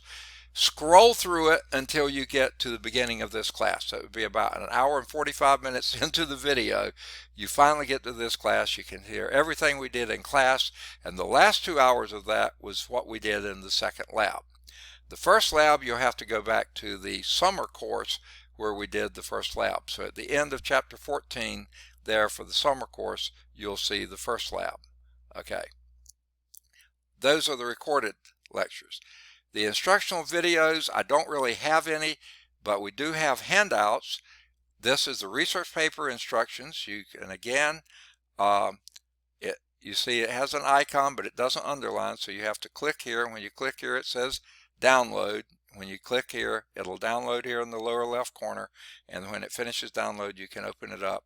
You can also hear about it in that first class that I did last summer, which says the name of that class is just syllabus. We did more than syllabus, we went over it. Okay, this is my locator card, again giving my office hours, when I'm on campus, off campus. I'm not ever on campus, but when I'm available, not available, when I'm in class, out of class, when I'm at lunch, whatever. Okay, so that's all there, and again, you have to click here, and it'll say download, and when you click on download, you'll see it downloading over here, so I won't do that. Now, these next 10 pictures are just beautiful pictures that a student sent me from the, he had gotten them off the internet somewhere from the Hubble Space Telescope. Just incredibly beautiful picture. I couldn't pass them up. So I put them out here for classes for the last decade to see. They're just incredibly beautiful pictures of various things happening in the universe that Hubble Space Telescope caught. Okay? Just incredible. This is a nice little file called Space Objects in Perspective. We looked at it the first day of class, but you probably won't see that because we weren't able to do the recording. Again, you can click on here when it says download, click on that, and it'll download over here in the lower left corner. Then you can watch it. It's pretty interesting. Not necessary. Okay, here was the lab for the first week. 2 parts. The sky map, that's what this stands for. It's a PDF file that shows the sky map, and then this is a lab sheet that you fill out answering the stuff on the sky map. So if you pull off this, it's a Word file, and it says you can't see that first lab because it wasn't there, go to the summer. The first lab under the summer, that would be at the end of chapter 14. Click on that till you find it. It was a different sky map, just slightly different. But it's the same questions, and you can answer those questions. We did them all in class, okay?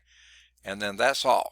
Now, the reason I showed you all that is the fact that a lot of what you'll see in subsequent weeks, and I don't have this week set up yet, okay? So I'll just show you what I did for week 2. Those are instructional videos. I don't plan to do discussions unless you want to discuss things among yourselves. I'll put the question or anything you want out there, and you can knock yourself out. There's where the first week's turn-in material is lab 1. So I put that instead of the first week assignment is lab 1. Second week assignment, I'll just put the labs out there. Okay. Assessment, that's really for online courses, but I left it there just in case you want to see it. How to turn in something on Blackboard, again for online courses, not for this course.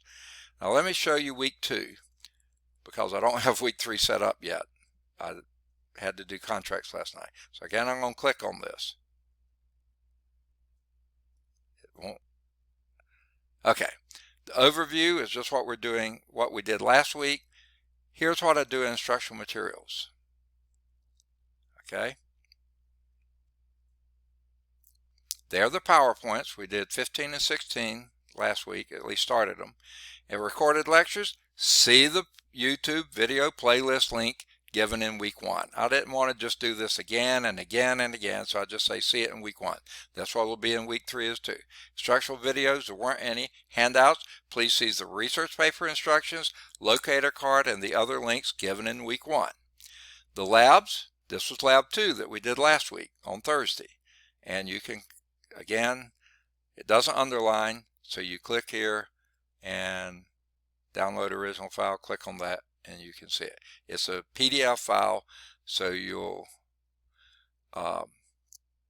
can, if you listen to the lab, remember it's the last 2 hours of that 6-hour, almost 6-hour class that was recorded. It was actually 2 classes. The last 2 hours were the lab. So you can click on this, print it, whatever you want to do, and get the lab from that, the recorded lectures here on the YouTube video. So that's how that works. I'll just show you, we'll close that out. And let me close some of these things so it'll be easier to navigate. Week 3, I didn't get anything out there except because I had to do contracts last night when I was planning to get the stuff ready. Why will that not open? There we go. Overview and weekly to-do list, I didn't get a thing done there. Instructional materials, I did get. The one and only thing I got done is I put this week's lab there. There it is. I'll get the rest of this stuff done later. Sometime tonight or tomorrow or sometime. But the lab is right there, and that's where it'll always be for that week. Either 1 or 2 labs there. Okay. So let's close that out. So that's most of what you need to know there. I'm going to close this one out, and I don't have to, but I just like to close these because they take up so much room. I'll close that one. Okay. And do I have any others open? Yep, I have this open. Okay, and when you get all those closed, then this is what the live virtual thing. Again, no icon here, so you can't open it by clicking. So you have to come over here and click. And the evening before each class, except last night, I didn't get it done, I will post a Zoom invite that will allow you blah, blah, blah. So this morning, I realized I've forgotten to post the thing last night because I was working on contracts. So I posted it this morning. But most of the time, it'll be the evening before. Okay. So that's that. Okay. So let's close this up. And I want to go back to the top of my content. Okay. Now I'm going to move y'all out of the way a little bit here and show you these icons. You can't see what I'm doing, but y'all are in the way. This is the content. That's a calendar. I don't ever use that. This is your discussion thing, I think. I don't use that unless you want me to. There's your grade book. And I'll just explain a few things here. I'll open it up. Yes. I'm sorry. I don't know. We'll get back. Okay. Here's how you'll see your grade book looking. If you see posted, no points given, but posted, that means I've gotten the information. Research paper topic. Posted, that means I got it. The others, doesn't mean you haven't sent it. It's just I have it recorded. Lab 1, several of you have sent this. When I get them graded, then don't worry about these automatic zeros. That means nothing. Nothing at all. That's something Blackboard's doing. They set this up. When I set up my own thing, it made sense. This makes no sense. These will be 25 points when I grade it. This will change to 24, 25, 23, whatever it is. Okay? Don't worry about this. Research paper, that's not due until the end of the term, so Don't sweat that. But when you turn it in, those people have turned it in, I'll put your grades in here. Test 1, they will go there. Now, week 2 assignment, I'm going to change that to lab 2. And I'm probably going to move it down here and put all the labs together. Okay? And I'll keep the research paper and all the tests together because they make more sense that way. Okay? And don't pay any attention to this. There's no such thing as an automatic 0 in this class. This is something stupid that Blackboard does that I don't know how to get it not to do it. I guess you change the due date or something, but it's just ridiculous. I hate it. I don't like the system telling me what's happening. I like to tell the system what's happening. So this will be the next lab and on like this. So lab 2 will be somewhere in here. Lab 3 will be in here. I'll put all the labs together, the research paper and all the tests together, and that's it. The course syllabus agreement and the research paper topic, those go here. They have no points. The labs are all going to be 25 points. The test and the research paper are all 100 points. This is ridiculous. This is what someone else put on the system, not me. Okay? So don't sweat anything that reads like this. Okay? Don't sweat it. Now at the end of the term, something that should have been already turned in, if you see a 0, it won't say automatic 0. It'll just say 0 posted like this, where it had points. That means I put that in. Okay? That means you didn't turn something in, and I need it before you can get your grade. Okay, so there's the grade book. Don't sweat that. Here are the messages. Now, some of you were asking, there's 2 from Angelita. Jackson has a couple, 3 in there. Angelita has another one. These are things you sent me I haven't had a chance to read yet. There's Brianna's first test. Okay, you won't see this. Here's what you'll see. Okay, now I answered Deja. I answered James. I answered Matthew. I haven't had a chance to delete these, but here is attached test 2 that I did on chapter 15. There's where I attached test 1. So your tests are going to be under the Blackboard messages. Your labs will be under the weekly instructional materials. Okay, weird how they do this, but that's the only way I can figure out to make it make sense. Okay. So that's about all you need to know about Blackboard. Do you have any questions before I shut it down? Anybody, not just Asher. Anybody? Where do we go to see the research papers on here? Okay, that's under that first week, week 1. What is it called? Handouts. Week 1 handouts. When you scroll past all those pretty pictures from the Hubble Space Telescope, right under that is research paper instructions. You can also go to the first class, the one that said syllabus from last summer, and you'll hear me talk about that research paper in gory detail. Same stuff there, it's just that different months involved, but you know, it's all the same stuff. Okay? Let us know when you put in the grades for lab 1 and test 1. Just I don't email and yeah, I'll put yours in today. I'd be emailing forever. Just go out and check them periodically, and when they're there, I put them in. Okay, I'm sorry. I'm going to try to get caught up. I thought I would get caught up yesterday, and there they landed the contracts on me. So, sorry. I'm a department chair. I've got to put up with this mess. But guess what? Only a few more months. I retire on the first day of February. So I'll be out of here then. I'll be 70 years old in January. I'll be retiring the 1st of February. So I won't have to put up with it any longer. I'll miss you guys, but some of that mess, I won't miss it all. Okay. So that's the messages. Hopefully I'll get a lot of these cleared out this evening or tomorrow sometime. I hope. Okay. Okay, I'm Yes. sorry. No problem. Ask. You said something about making sure that we find a proctor, correct, for our test? No, I never said that. I'm going to give you your test. You take your test, turn them in to me. I know it's awfully easy that way, but guess what? I'm not going to mess with all that proctoring stuff. If you are learning material by taking the test, I feel like I'm being a success. Is that fair? Yes, sir. because that's what I'm here for, so you can learn material. So I don't mess around with that.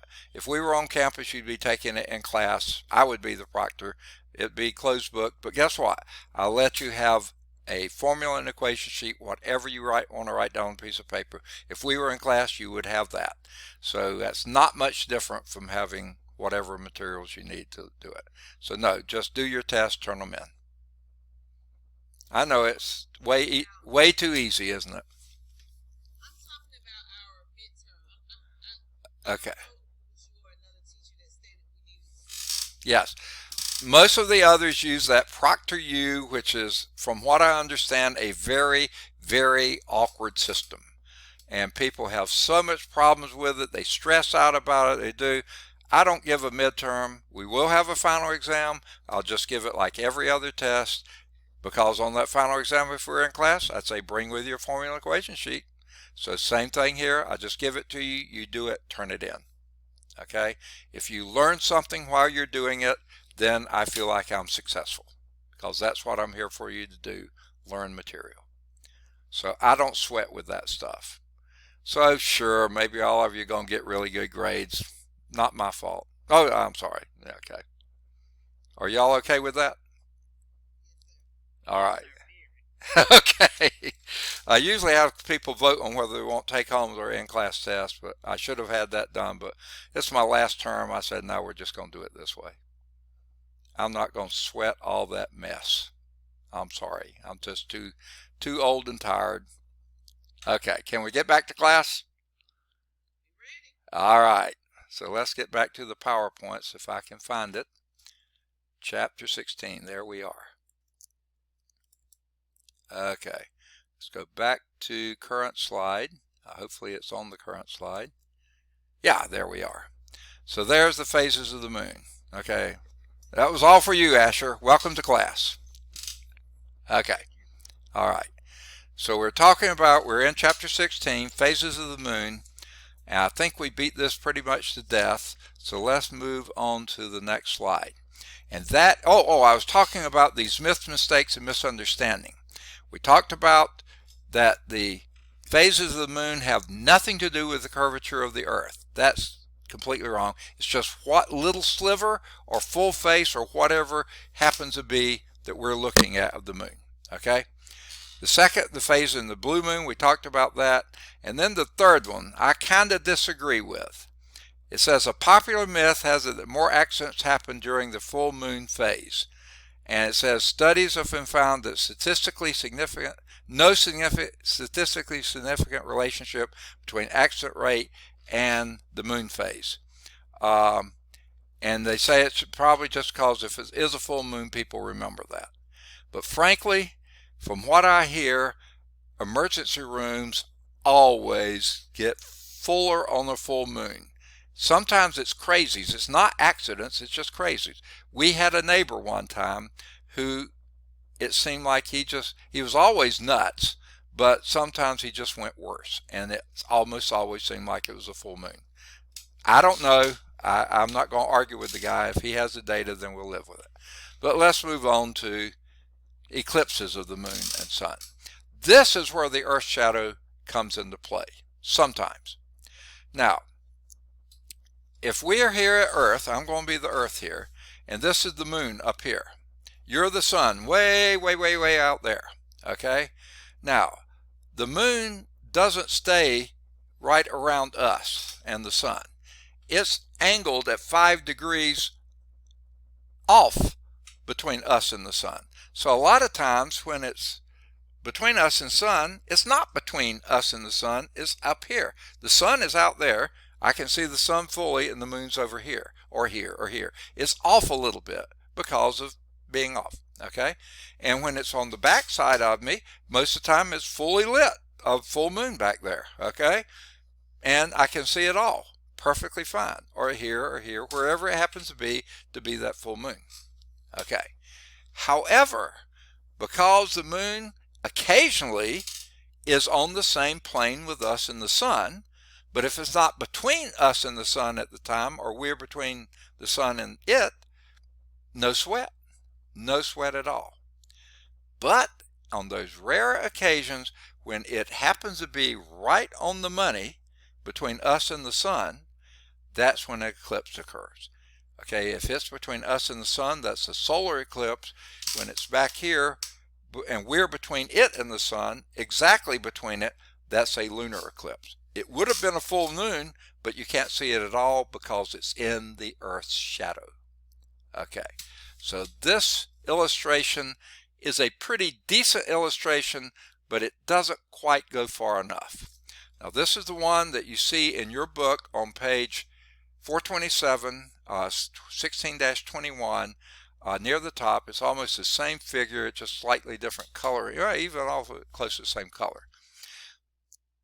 It's only when the Earth, here's the Earth,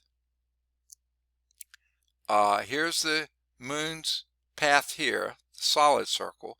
Here is the path of the Earth's orbit. In other words, the sun is directly lined up here.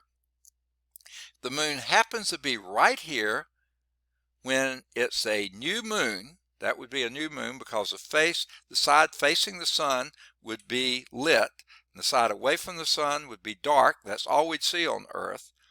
Then it could pass exactly in front of the sun, precisely in front of the sun right then, and that would be a solar eclipse.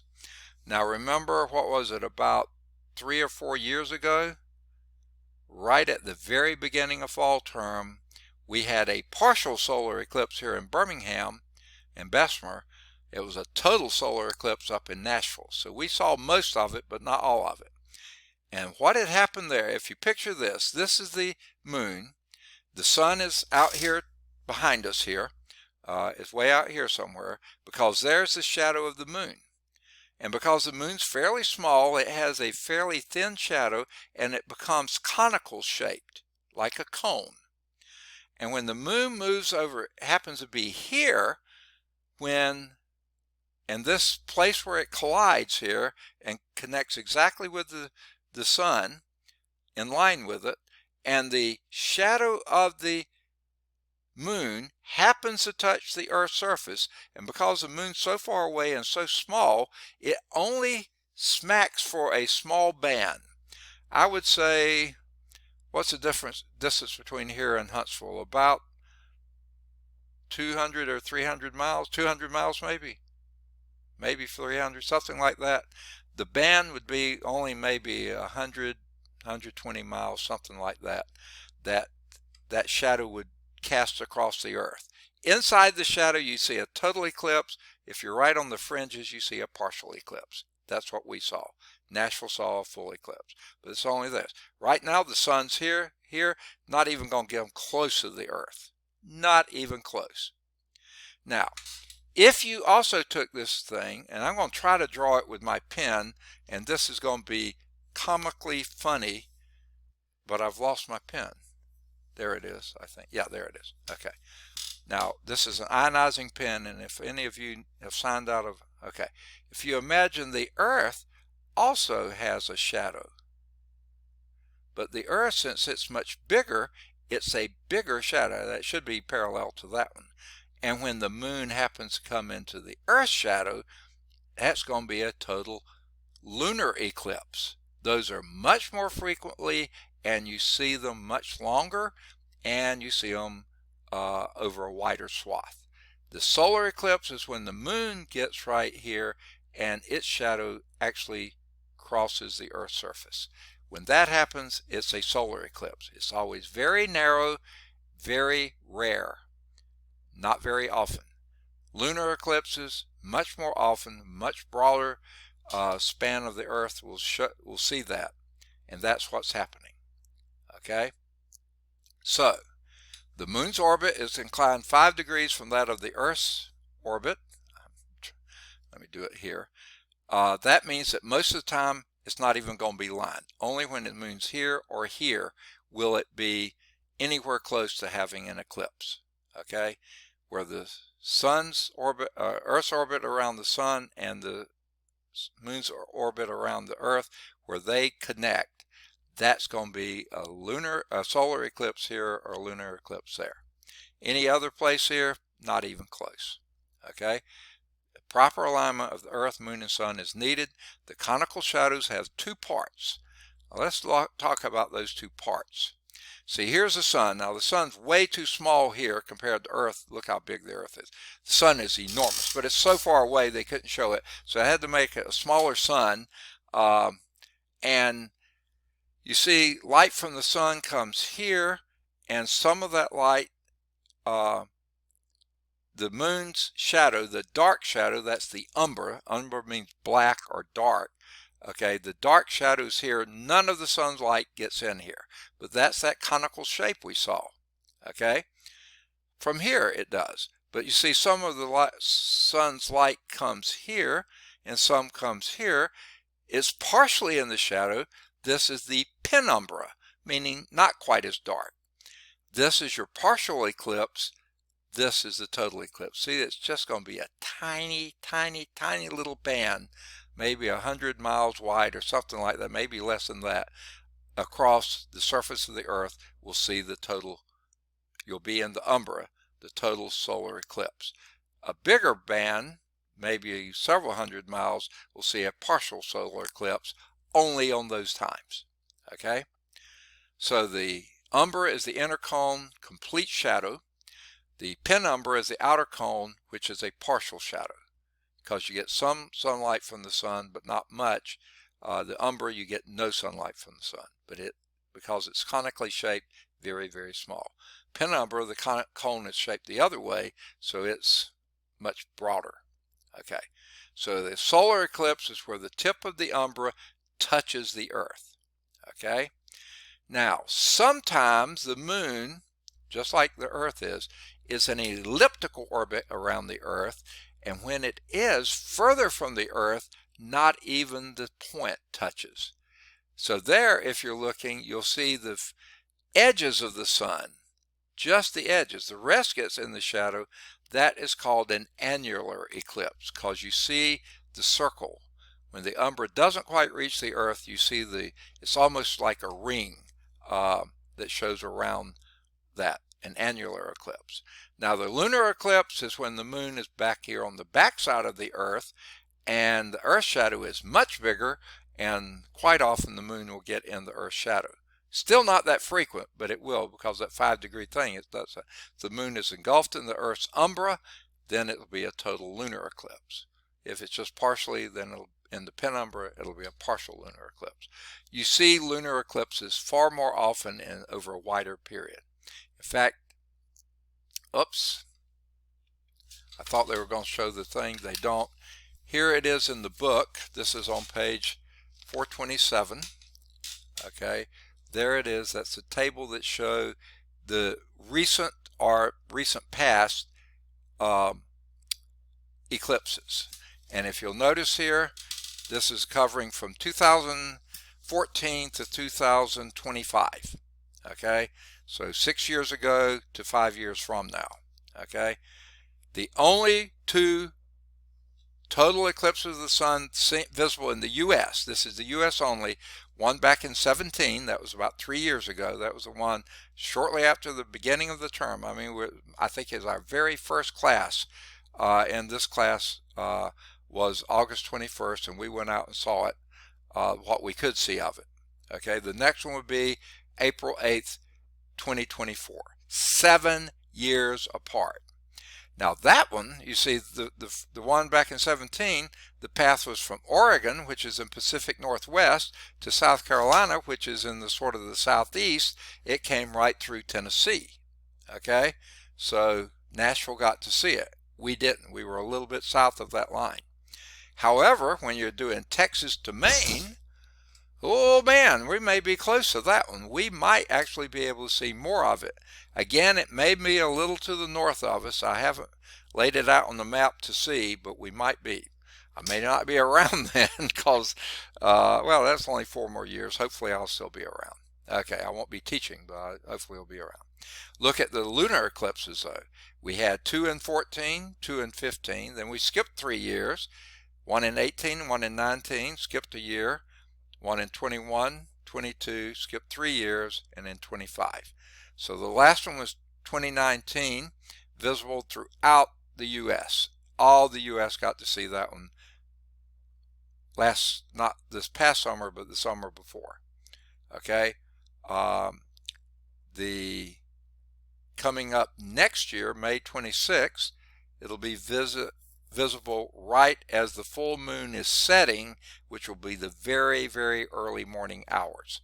There will be a total lunar eclipse then. In May, I would say that's going to be right around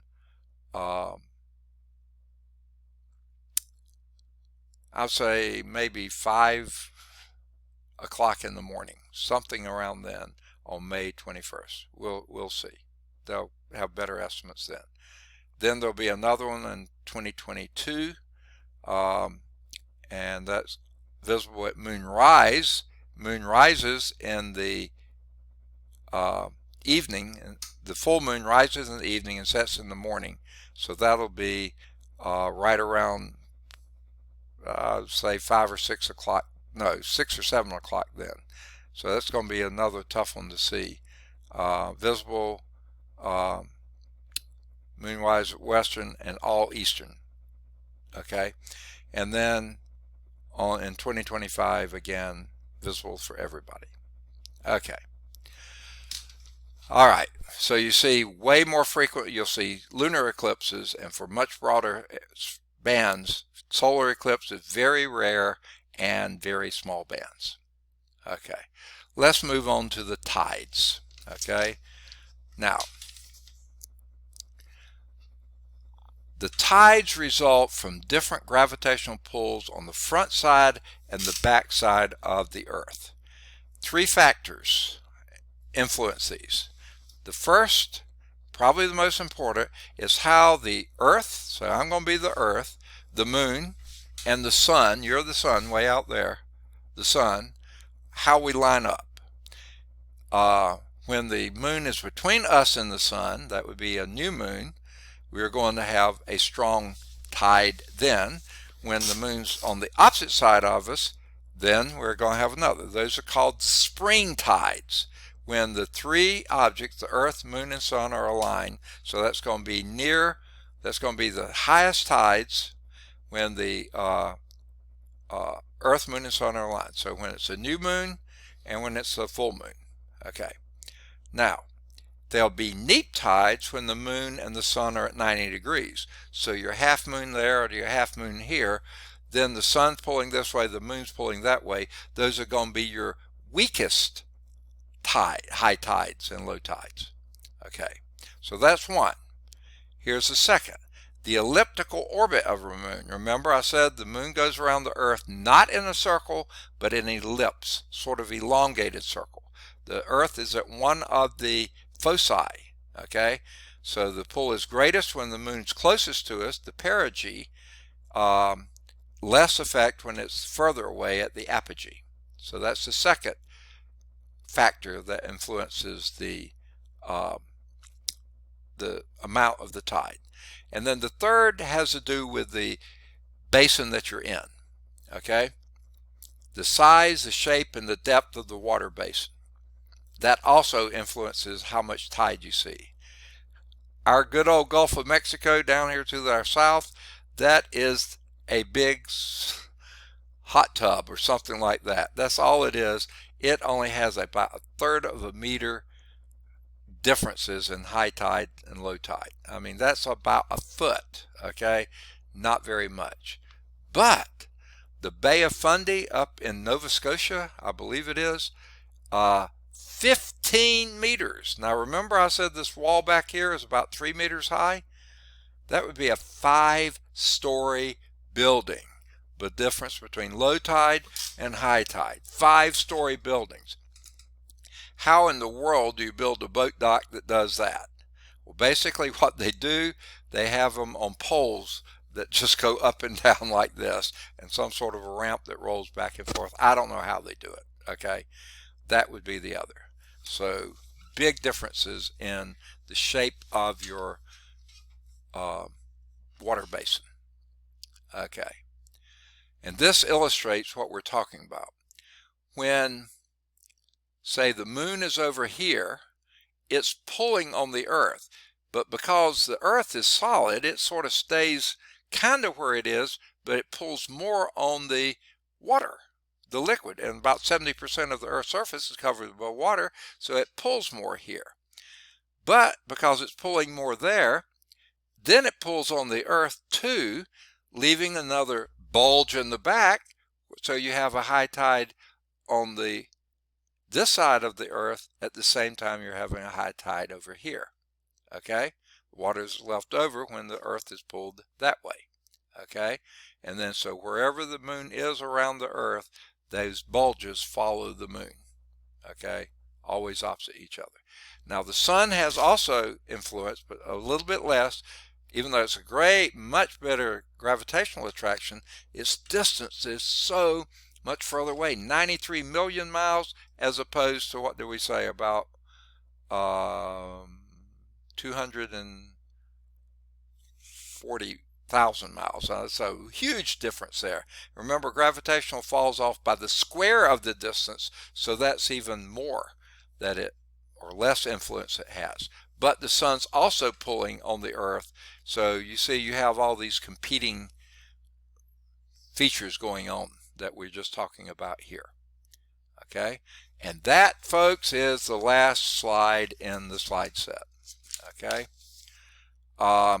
before we leave the chapter, though, there is a deal here on people behind the science, and they're featuring one of my older brother's favorite people of all time, Carl Sagan. Now, he died in '96, so I don't know if any of you would remember him, but he had a show called Nova. I think it was on public television, and he wrote several books. I don't mean to belittle him in any way. He was a very good scientist, but he wasn't a groundbreaking scientist.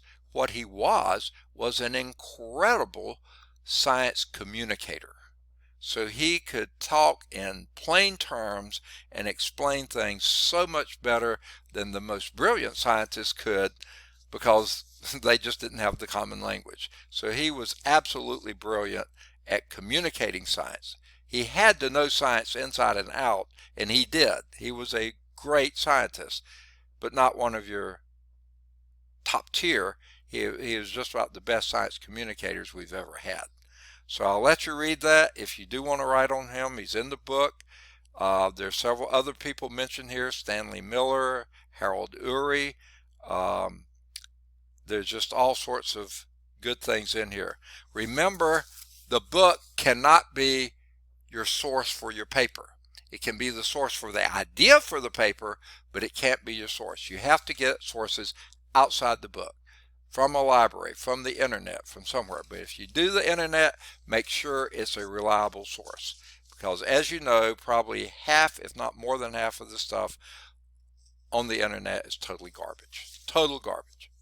Okay, then we get to the chapter summary, which is one of the longer ones that we've seen. A really nice chapter summary.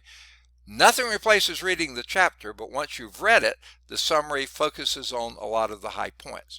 And look at that list of key terms. It goes on to the next column too. Quite a few key terms. Now, they're listed alphabetically, but they're given the page number where they first appeared or were mentioned. But the very best thing to study for the test, applying the concepts, because these are multiple choice questions. Most of your questions, not all, will be multiple choice questions. And here we have 47, which is about an average number. If you get up to 50, if you are less than 47, so about an average number. These will not be the questions on your test, but they'll be over the same material. So if you know the answers to these, you're certainly going to know the answer to the ones on the test. There will only be on the neighborhood of 20 questions on the test. There's almost 50 here, so it won't cover as broad a swath as this does. Then you have your questions for thought. There are 30 of those. That's about the most I've seen in any chapter. For further analysis, 6. That's about normal, maybe a little high. And there's an invitation to inquiry. Hello, Moon. Actually, a lot of what we're going to be doing in lab is mentioned there. The parallel exercises are more like the examples given throughout the book. You're welcome to look at those. A lot of them depend on stuff that's in the first half of the book that most of you have not had. So don't sweat those unless you're just interested in following up. All right, that ends the slides for chapter 16. Any questions on 16? Any questions at all on 16? Okay.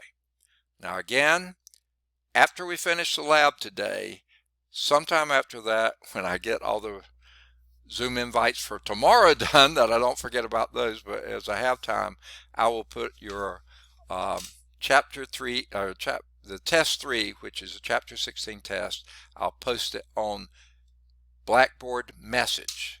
Your labs are under the content, weekly instructional resources. Okay, so that's where you go for the labs. For your tests, though, they are under Blackboard Message, and I'll attach it to that. Sometimes it might be a Word file, sometimes it'll be a PDF. I don't remember what this chapter is. Some of these I usually type out my things on WordPerfect when I'm typing, and nobody uses WordPerfect except me, it seems like, so I couldn't do those. Sometimes some of these I got off their test bank, and when I did that, they were in a what they call rich text format, and sometimes y'all can't open those either. So I found out I had to translate that to Word. When I do that, it screws up formatting really badly. So sometimes I just did a PDF. I just took a picture of the test and put that out there. So it'll be one of those forms. Hopefully you'll be able to read it. Okay, I'm going to close chapter 16 then and see if I can recapture 17. There it is. We don't have long, only about 10 minutes, 11 minutes. So let's get started, at least an introduction to chapter 17. Now again, I have to do some maneuvering here because every time I change some things, this taskbar gets back in the way. So I'm moving it out of the way now. All right. And let's go from current slide. Okay. Now, we're moving out of astronomy into chapter 17, which is the first part in geology or earth science. I think this book calls it earth science. Okay? And what we're going to talk about here is rocks and minerals. Actually, we talk about them in reverse order. We're going to talk about minerals first and rocks second. But here in the slide set is a beautiful picture of, I think these are rhodochrosite crystals. I know the one in your book are, and they look fairly similar. That's a form of manganese carbonate. And they say they're one of about 2,500 minerals that are known to exist, making up the solid earth materials in the earth's crust. Absolutely beautiful. And you see they're growing on some other substrate there. So if we were in class doing labs, we would see some crystals. Not quite that pretty, but some. So there's the chapter. Here's the core concept. The earth is a dynamic body, as if you didn't catch that already. Dynamic means always changing. Now, not changing rapidly most of the time. Volcanoes would be rapid changes. Changing, but always changing. That cycles rocks and minerals through ongoing changes. This is one of the oldest rocks that has ever been discovered, and it's a pretty good sized rock. If that's a normal type down here, that's a good sized rock.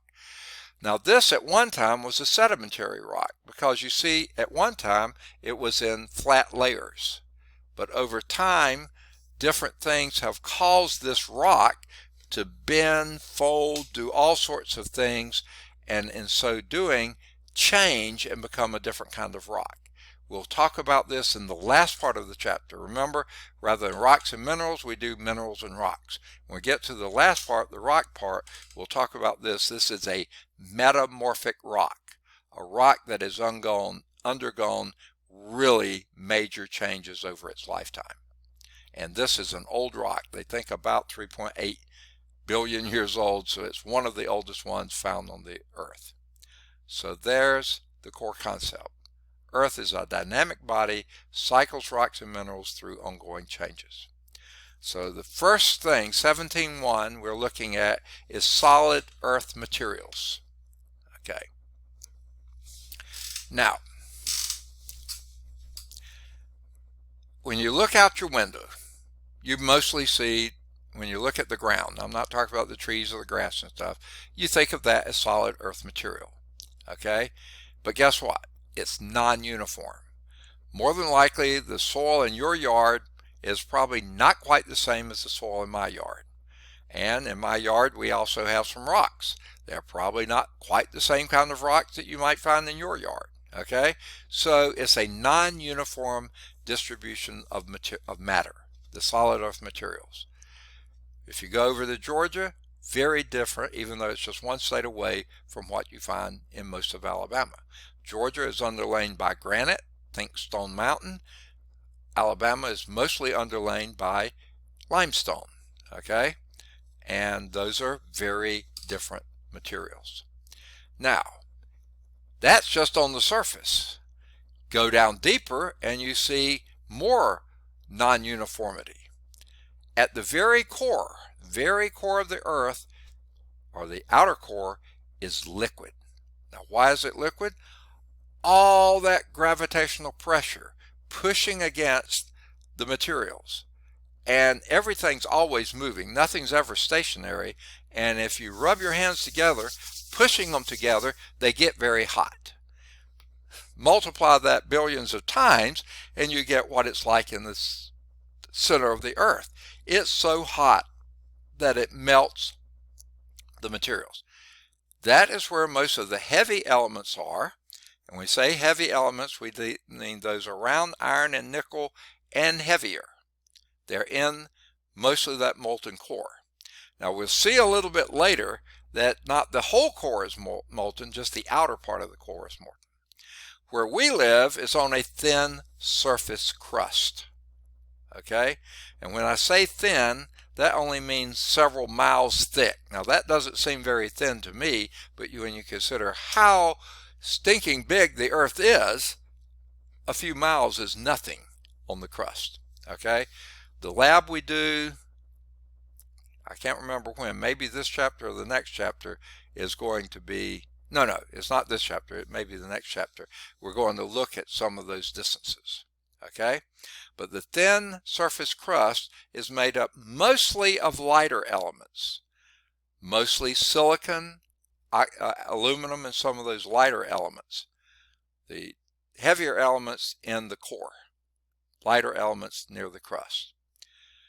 There are only 8 elements that make up almost all of the crust, 98.6% of the crust, and here they are. Okay? This is the Earth's crust. Now, remember, we're talking about solid Earth materials. Look at the number one ingredient here, oxygen. Now, I should hear someone screaming in the background, wait a minute, oxygen's a gas. Why have you got that in solid Earth material? Okay? Now, notice what I just said when we saw those pretty pictures of the minerals. I read that that was probably manganese carbonate. Well, manganese is a metal. Carbon is not quite a metal. It's in between a metal and well, it's a non-metal. Let's just call it that. Manganese carbonate. What does that nate stand for? Oxygen.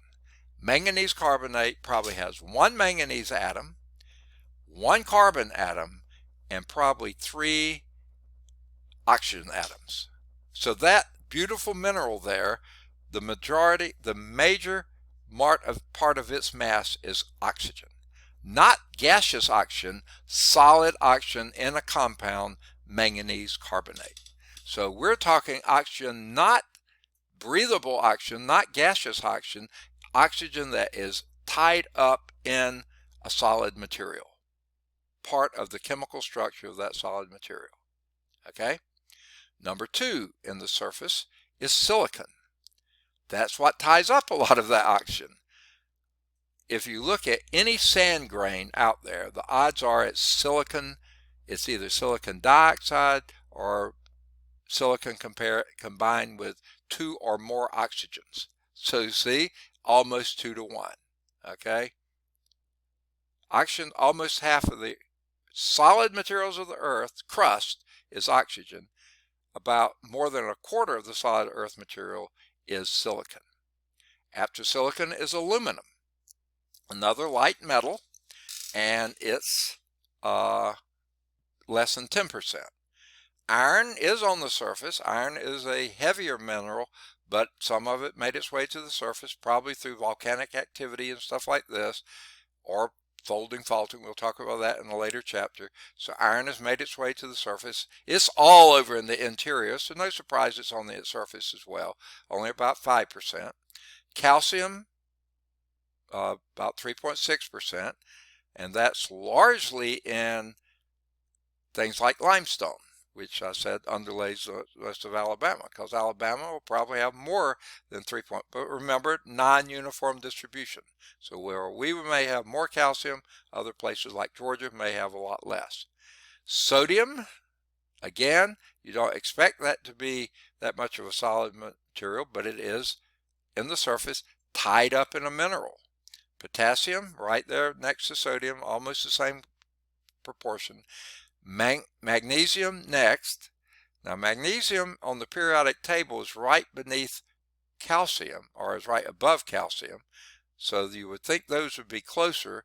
They're right next door to sodium, sodium and potassium. So they're right there in the same ballpark. All four of those right there together.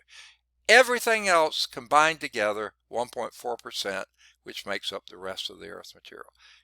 8 elements, mostly oxygen, next silicon, and then these others, make up 98.6% of the Earth's crust. Now, if you're looking at the entire Earth, it's a different story.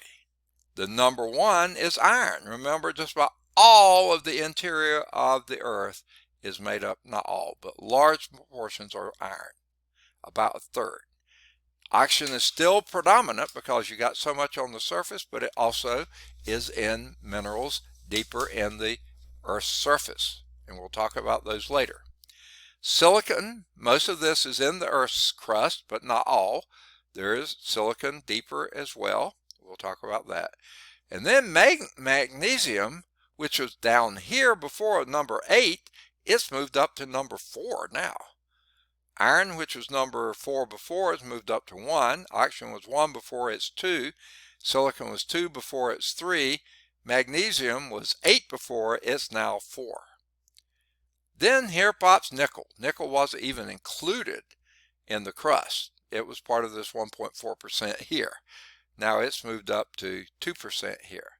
Aluminum has moved down from being 8.1 to being 1.5%. Sodium moved from 2.8% here to 0.2%, and then everything else here, 1.9%. Okay, so some things fell out of the top 8, others things moved into the top 8 when you consider the whole Earth. So that's what we're made of. On the surface, believe it or not, mostly oxygen in solid form, not solid oxygen, but solid compounds made up mostly of oxygen. Whole Earth, mostly iron. Okay, oxygen still number 2. Okay, we have now ended the class time. So where are we? The next slide begins minerals. So we'll be starting 17.2 next time. Okay, now next time it's going to be a push to see if we can finish the chapter in 2.5 hours. Partly that because today we took extra time to go through Blackboard again, but that was good to do. But we may not. I was thinking we'd get the next lab done next time too. We may not get that far. We'll see. We'll see when we get there. I'll probably post it, but we may not do it until next week. Okay? So that's it for the book stuff. Let's not throw the book away, because remember, there's one figure from the book you're going to use. I'll turn back to that now. Okay. If you got your book, page 426. If you got the little thin book, 16-20. Okay. But I will end this here. And let's pull this in front here. Well, let's move James. You're in the way again. Okay. End that one. Okay. We'll stop sharing there. But I'm going to see if I can pull up.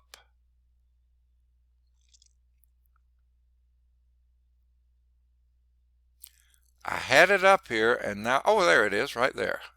Here's lab 3. This is an Adobe lab, and unfortunately it's laying on its side here, but I think I can write this. Someone helped me do that before. Let me see if I can move this thing out of the way. You can't see it, but it's a taskbar that gets in the way here. Okay. Someone told me a way to adjust this. Who was it? Right click, okay. And it says rotate clockwise. Okay. There we go. Ah, thank you.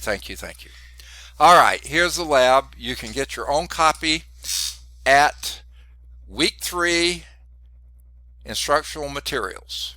Okay. That's where you find it, under lab. Okay. And it'll be PHS111 L3, lab 3. What we're doing in today's lab is phases of the moon. Now, I don't know if all of you have been sitting there glued to your computer screen or telephones this whole time, or if you've been up walking around going to the restroom when you need it. Does anyone need to take a break? We can take one if we need it. Let me know. Be honest. Please? Okay. All right. I'm all in favor too. So what I'm going to do is pause my recording, but please, folks, remind me to start this again when we come back. Okay. I don't know if everybody's back yet, but hopefully most of you are. I don't know if that was 5 minutes or not. I didn't actually have to take a break, but it sure felt good. When I sit too long, which I have to do these virtual classes, I get so stiff in the joints it hurts, so it's really felt good to walk around some. So anyway, here's today's lab. This is from our lab book that y'all don't have to buy. I decided to just make copies of what we needed. Yes, I did. I started that when I first sat down. Thank you for reminding me, though. Keep that up. Okay, appreciate it. All right. And they, as they do in a lot of these labs, the first page is sometimes sort of nebulous. Some of it's cute and some of it's sort of funny.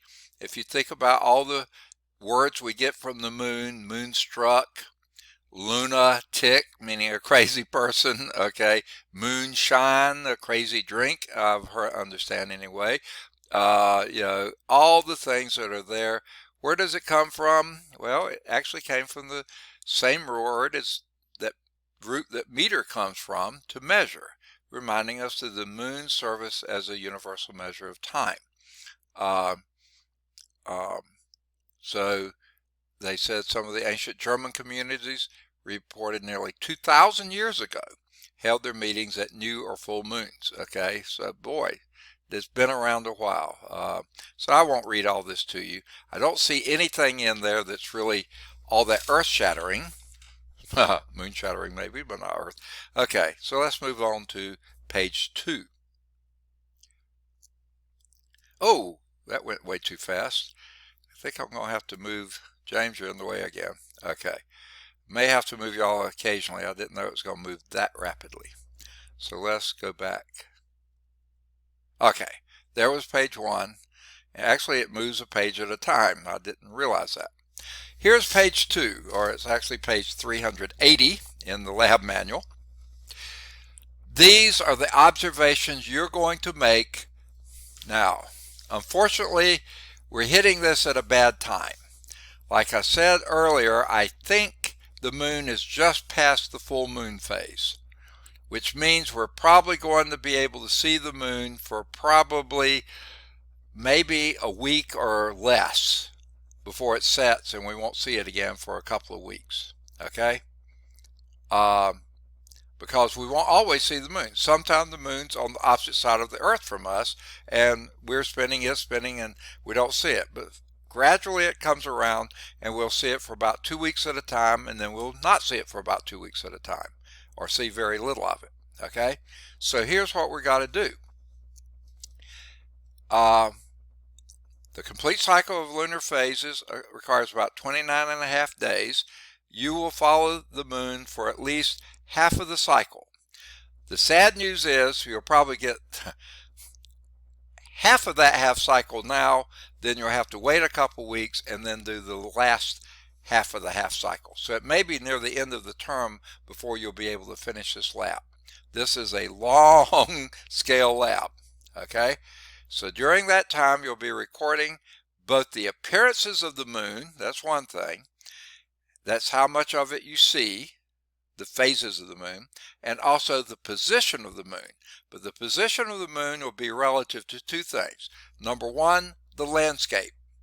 Number two, the background stars. Okay? So, here's what you're to do tonight if you can. Now, it's been raining so much lately, I don't know if you'll get it done. The first evening that you can do, now, first thing you need to do, they say find the spot. I would say the first thing you need to do is choose a time.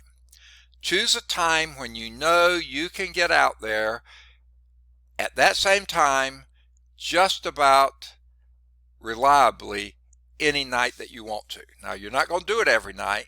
You're usually going to shoot for every other night unless you have a real cloudy or rainy night, and then you can't do that night, so you do the very next night. Okay, so you'll have to be able to be at a place where you can do it at a certain time.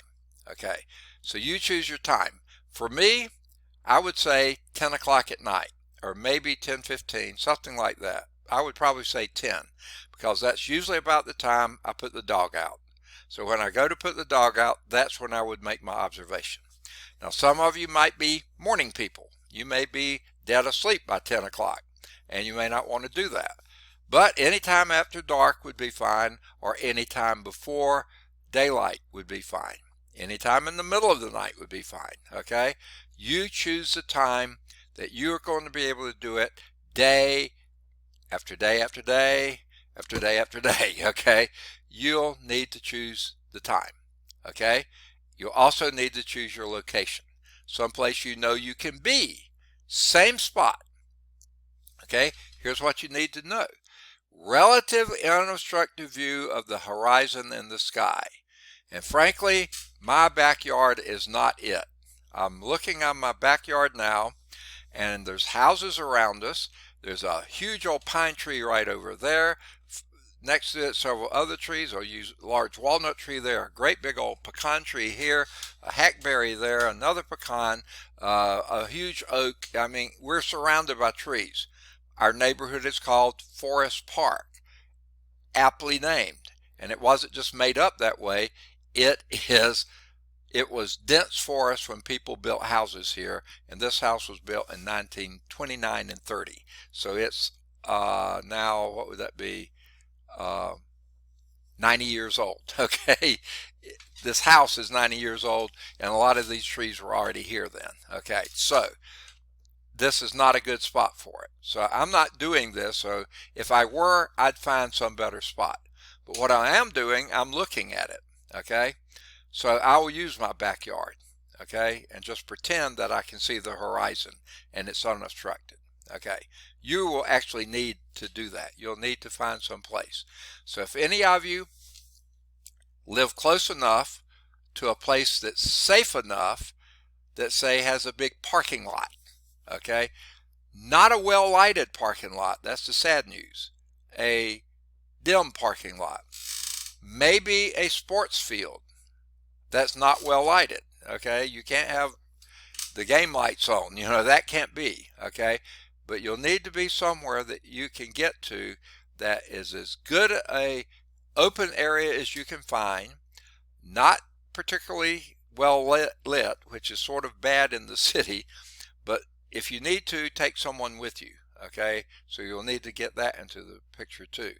If I don't want you putting yourself in danger. Okay, so try to find a spot you can do that. A lot of schools, their playing fields will not be used, not be lit up and stuff. So if you're near that, that may work.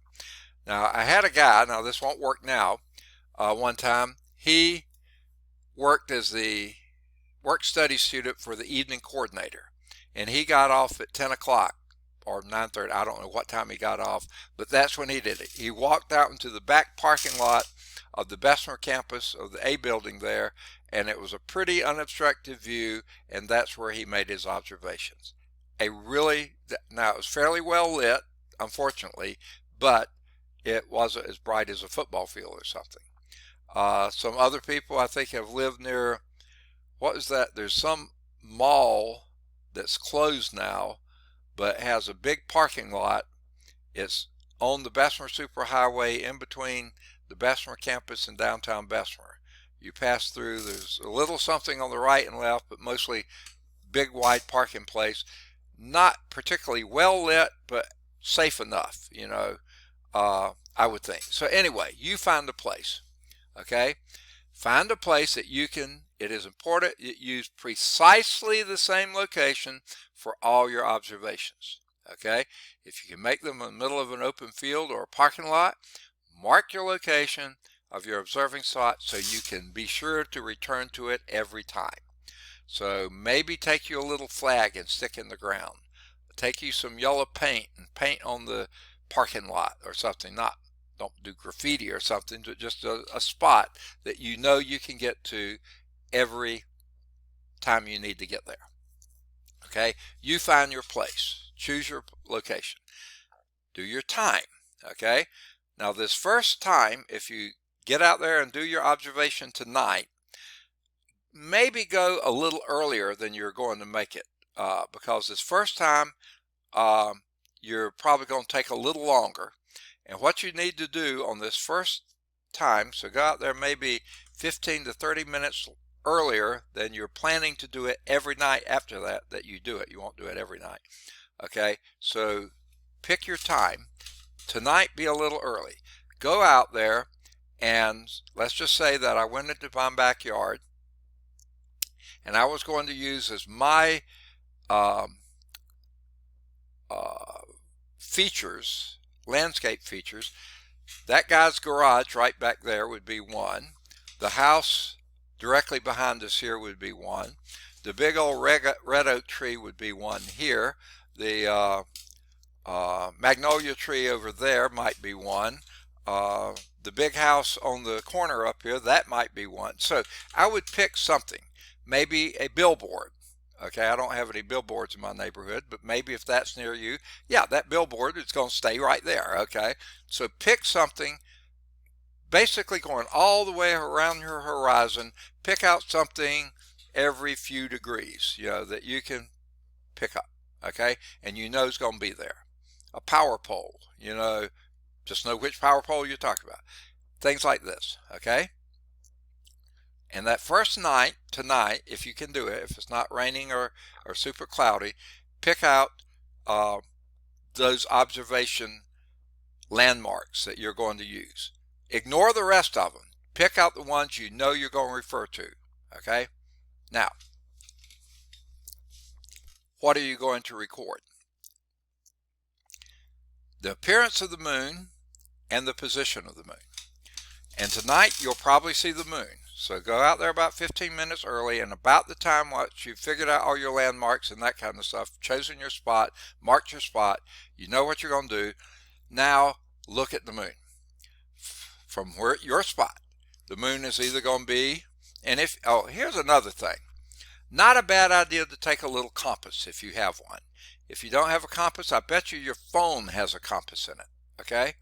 Uh, so take you something that you know which direction north is, south, east, west. In my backyard, I know exactly where due north is, or pretty close. Due south, east, and west. You know, I know where they are. Okay. Yeah, I said them backwards, east and west. Okay. Because I'm facing almost due north. So that would be east, west, and south. Okay. Now, so if you just have a general idea, then find the moon at the time that you're going to look at it every time from now on. Find the moon and see which of those landscape things it's closest to. How far above it is at the time you're looking, how far above it is, how much to the right or the left it is, how much it's, you know, all those kind of things. Now here's something else you might choose to carry with you. A yardstick. That would be a real good thing if you put the yardstick with the base of it on the horizon, basically, straight up. Where is the moon? How many inches up there? That's a good way to measure it. Okay. Another thing, they give some examples here. I think these are just a little bizarre, but it's okay. But that's what you want to do. Where is the moon relative to these landscape items that you picked around your circle? Get the whole horizon all the way around, because the moon's going to move on you. Those fixed things are not going to move. So determine where it's moving. Okay? And you won't know that on the first night. You'll see where it's moved the second night, or not the second, sometime the next night you go out there. Okay. So that's one thing. The other thing to look, and this is the hard part, because we live in city. In the city, we don't see that many stars. When it's cloudy, like it's been so much lately, you're not going to see many stars. Sometimes it's hard to even see the moon. There's so much cloud. But if you can pick out a few star patterns near the moon, record that. Now, if you can determine whether they're stars or planets, that would be even better. But at least if you can't, just pick the pattern you see. My favorite constellation is Orion. Okay, if the moon is anywhere close to Orion, I'm going to see it. I'm not sure Orion is up there at this time of year. Okay, I don't think it is. The Big Dipper is another one I can always pick out. It's not really a constellation.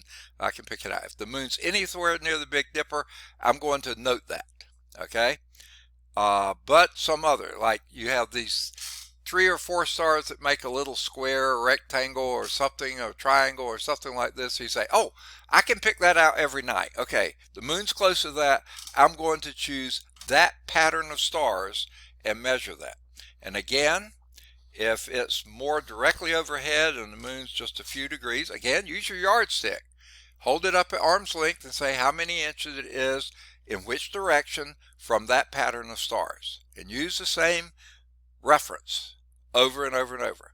And if it and the moon will move relative to the stars, be able to determine which way it's moving.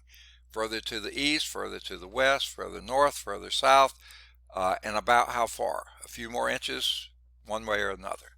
Those are the type of things. Where is the moon relative to the landmarks on the landscape? Where is it relative to the stars?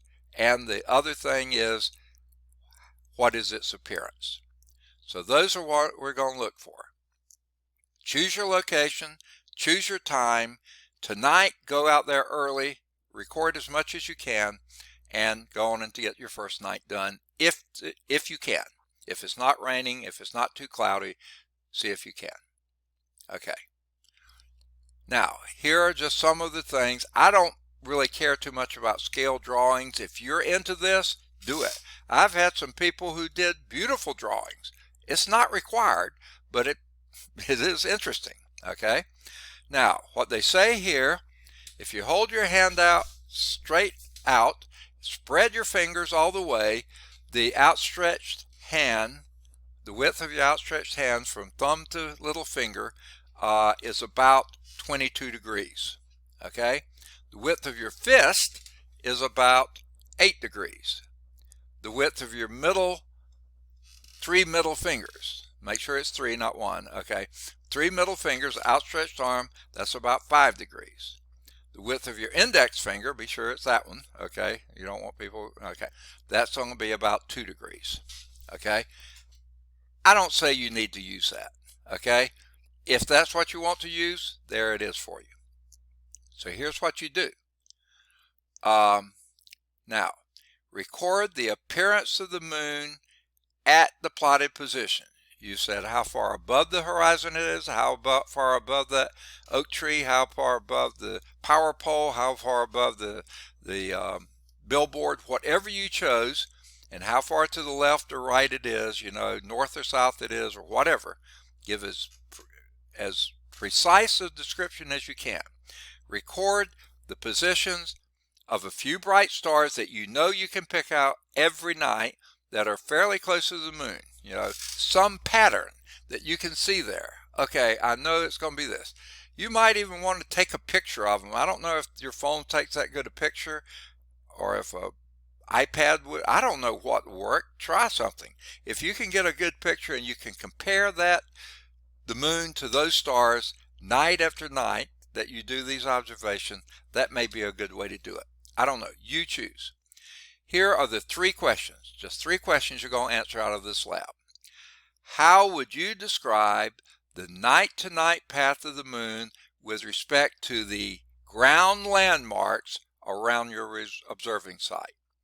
It moved so many degrees, so many inches to the right, to the left, north, south, that would be even better. East, west, that would be good. You know, anything like this, that's what you're going to answer at the end. So you have to make these observations based on your landmarks, so then on the big picture you can say, oh, it was moving from here to here to here, okay? That's what you're going to answer at the end. You're not going to answer this tonight. You're just going to get the first observation tonight. Then, in which direction does the moon move with respect to the background stars from night to night? So if tonight it's near that triangle and it's about so many degrees or so many inches to the southeast of it, and then 2 nights later it's a longer distance or a closer distance, you know, and further, whatever direction it's moving, that's what you answer. But you answer this at the end. In what direction did it move with respect to the background stars night to night?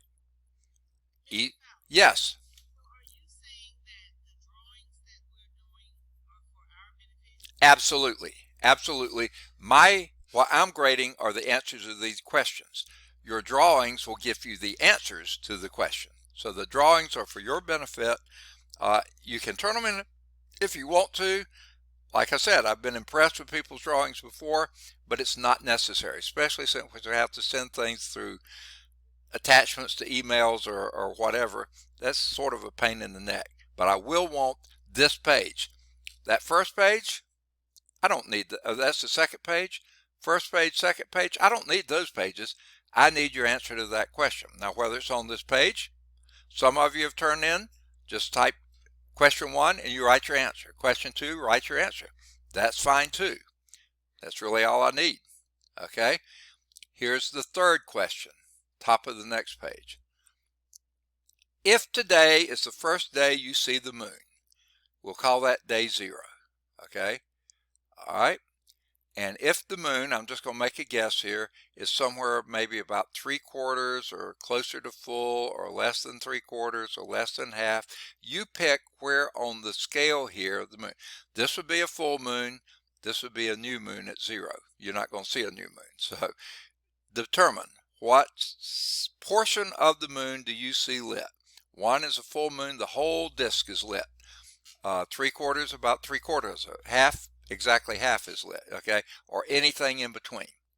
Then say on day 2, you don't do the next day, you do skip a day, you go out and it's either going to be more lit or less lit, one or the other, folks, okay? And then maybe you do day 4, but maybe it's raining day 4. If it's raining day 4, you do day 5, okay? If you get a good observation one day, skip a day. If you don't get a good observation one day, go to the next day. You understand? And you might have to skip several days until you get a good observation. So what you'll have over time, you'll have a plot here. It's either going down here or it's going up here. I don't know which it is. You have to see. It may be, if it is going down, that after a while you won't see any moon. And you may have to wait a few days and then you see it come back again. Okay? I don't know. You'll have to see what pans out.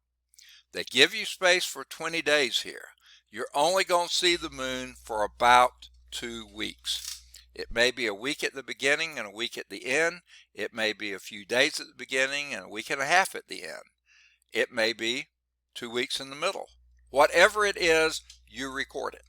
Okay? Does that make sense? All right. Now, that's the 3 questions you'll use from now until you finish your lab. Those are the 3 questions you're going to answer. This one you'll fill in every night. The other 2, you'll make your observations, record your observations, and then at the end, answer these 2 questions. This one, you'll start recording. If you start tonight, whatever day you start, either let that be day 0 or day 1. I don't care. Okay? Okay. I think it says in here,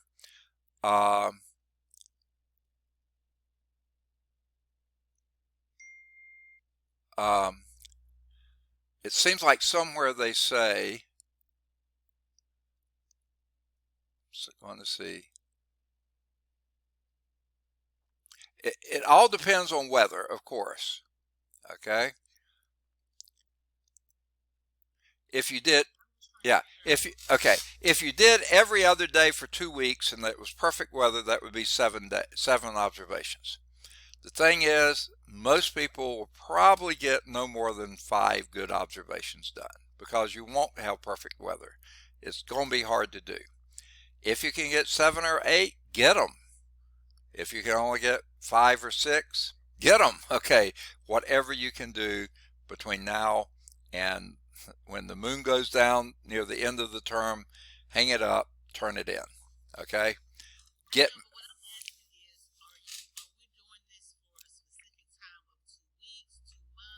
No. Okay.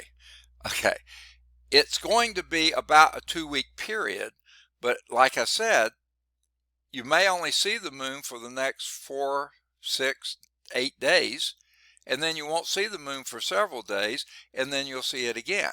Okay? Well, guess what? You've got to turn in your lab before the whatever the last day of class is. It's early in October. So you'll probably make observations. This is the first day of September. Happy September, everybody. You may make for about 5, let's just say you make 3 or 4 observations now before the moon sets for good, and then you may make another few observations later. Okay? You're going to run out of term before, well, it's going to be about 35 days from today. So what you might do here, if you quit seeing the moon on day 6, then even though it might be a week, 2 weeks before you see it again, start again in day 10 here, just so you have a new day to start by that you can still get several observations in. Because you don't have room on here for a 2-week hiatus, okay? You don't have enough days left because this is only 2.5 weeks right here, almost 3 weeks right here, 3 weeks. So make adjustments as you need them.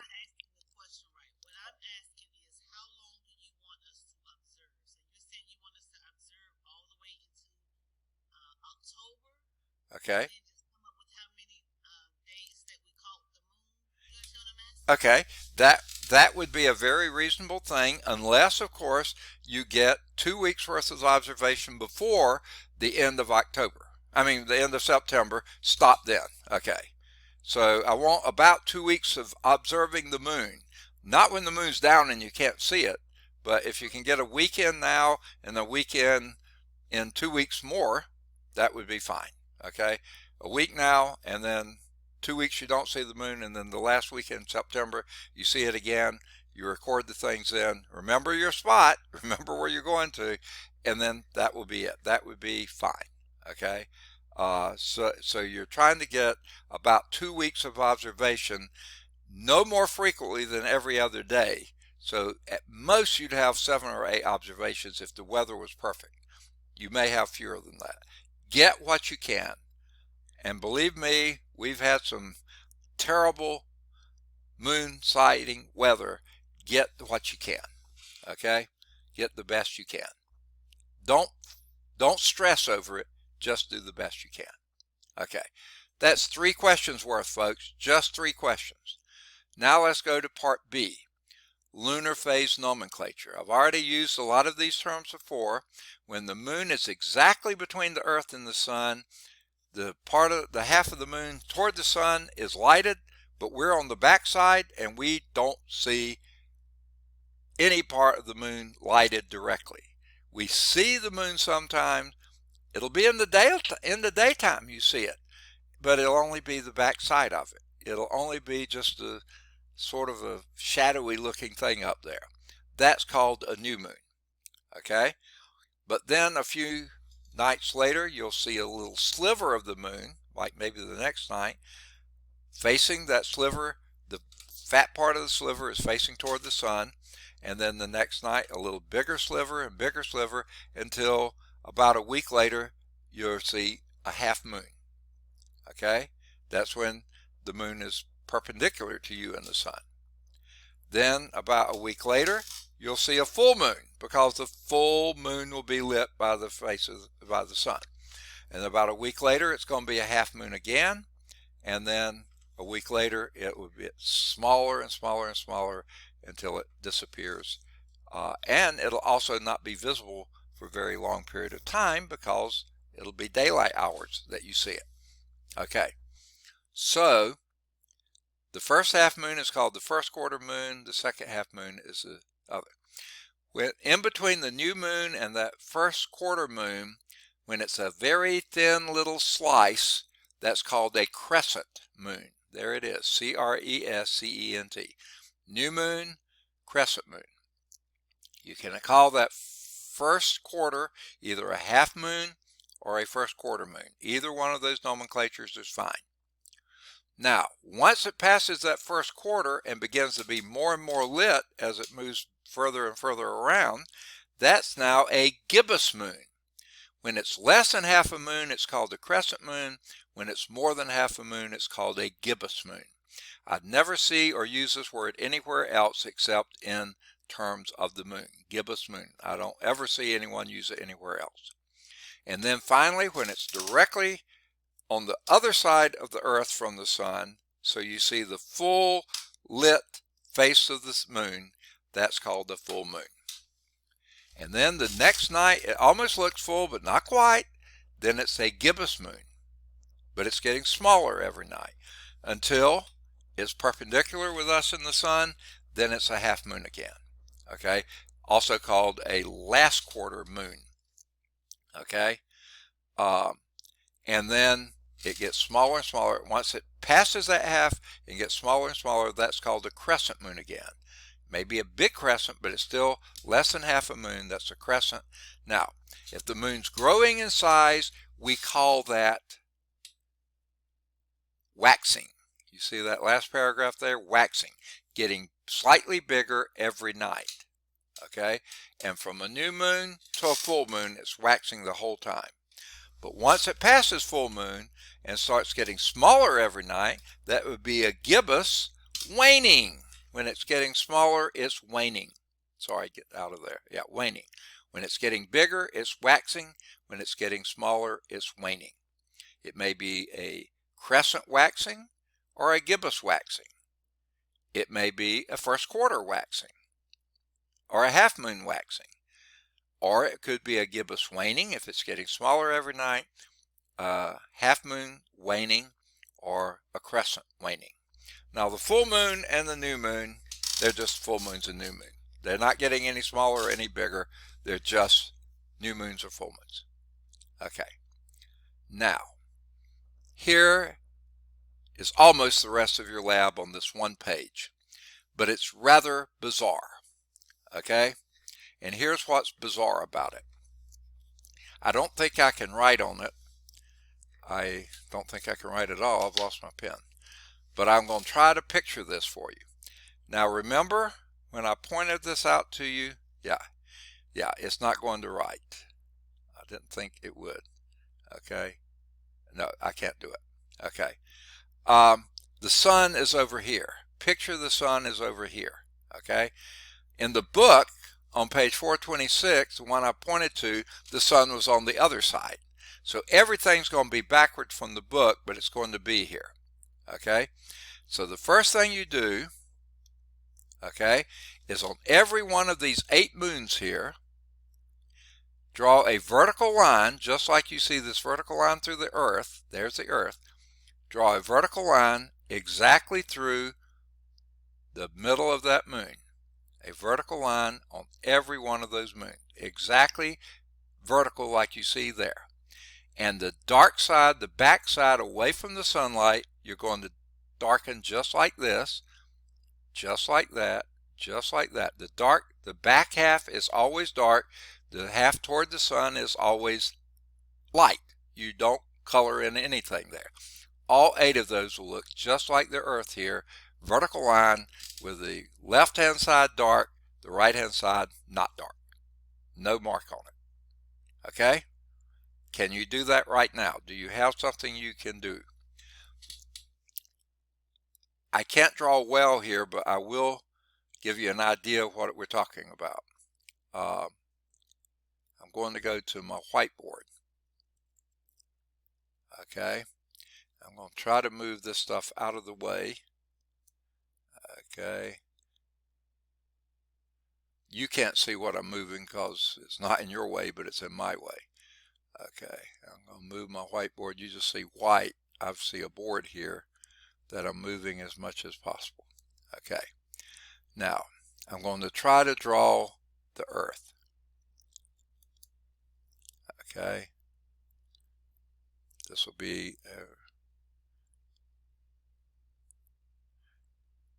how's that for the earth? Is that okay? All right, and then I'm going to try to draw a bunch of moons. Now, I'm not going to have mine as pretty as theirs are. But there will be a moon.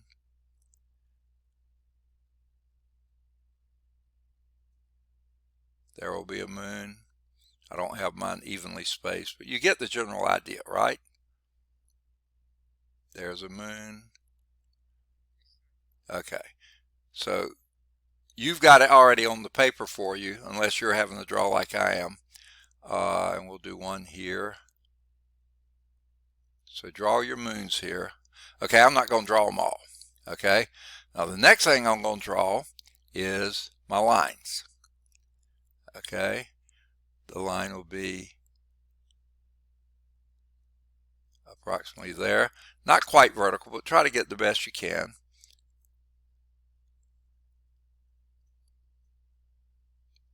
Something like that. So on every one of these moons, draw a vertical line.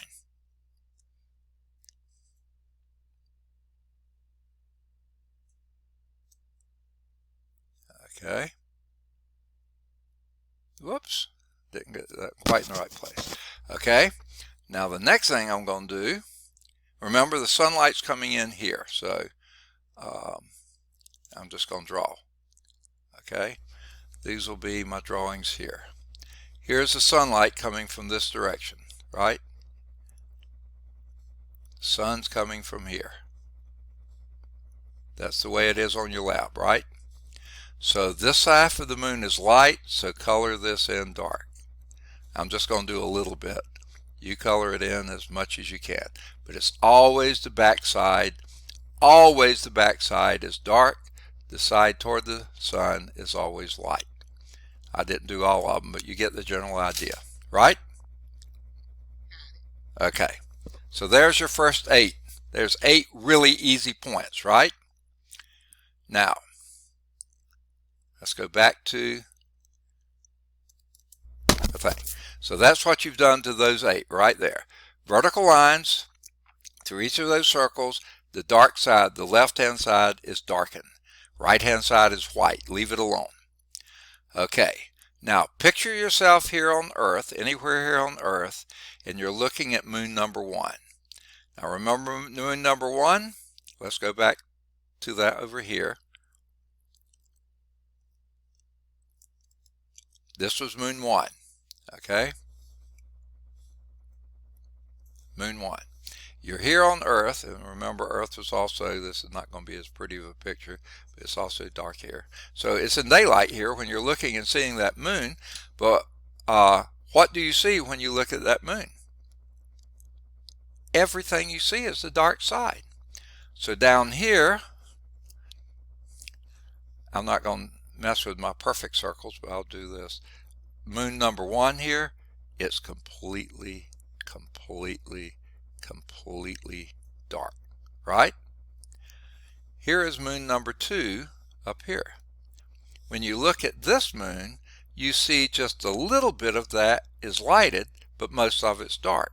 So your moon number 2 down here is going to be just a little sliver here is light, and all the rest of it is dark. Okay? This is moon number 3 up here. You look at that, and that's exactly what you see. You see the moon there, and you see the back half dark and the front half light. That's moon number 3. Moon number 4 was over here. Vertical line, ooh, that's not right. Vertical line here. This half is dark, but you look at that, and you're seeing mostly light. There's only, this is moon number 4. So moon number 4 here only has a sliver of it back here that's dark, always dark away from the sun, light toward the sun. That's moon number 4. Here's moon number 5. What do you see when you look at this one? Everything you see is light. So here's moon number 5 down here. Leave it alone. It's totally lit. All of it white. None of it is colored. You see? You're looking, it's middle of the night when you're looking at it, and it's totally white. This one, you see a little bit of darkness back here, but most of it's white. Here you see exactly half of it lighted, just like you see here. Moon number 6 is down here somewhere. Of course, you've already drawn that in like this. You look at that. Moon number 6 here basically looks just like, yuck, I hate this thing. Only the back side of it is dark. Just a little sliver in the back side is dark. It looks just like 4. 4 and 6 look exactly the same. This is number 6 down here. They look exactly the same. Okay? Number 7 is this one. And look at it. It's just exactly that. Looks exactly like you see there. Vertical line, the back half dark. Because you're looking at that, and that's what you see. Right? And number 8 is right over here somewhere. Ooh, that's too big. Okay. Again, it looks just like this. But what do you see when you're looking at it? You see only a little sliver of it. Here is light, and the rest of it is dark. That's number 8. Now that's a really ugly rendition of what you're going to do for me here. You fill in this. Just like I did just then, you fill them in. Of course, you look at your drawings here. I can't draw here. I wish I could, but it won't let me. So you draw them in here and see from the Earth, what do you see? You see a totally dark moon here. You see a little sliver of light on the right-hand side here. You see a half moon here. You see mostly lit, just a little sliver of darkness in the back side. Here you see absolutely a full moon, no darkness anywhere for number 5. Okay. And then number 6 looks like 4, just a little sliver of darkness in the back. Number 7 looks just like number 3, exactly half lit in front, dark half dark. And number 8 looks exactly like number 2, just a little sliver of bright on the sun side and most of it dark. Everybody got that? So we start here in the middle. Oops, I can't write. Go to the bottom, and now we go up here to the top, and answer the questions. In the spaces below, write down the names of the phases according to the sketches that you did down here. Why they put it together in this order, I don't know. Well, they did the figures here, and these are the words here. So it's just all backwards. But so write down. What did you see? What was number 1 when it's completely dark? What's the name of that? That was the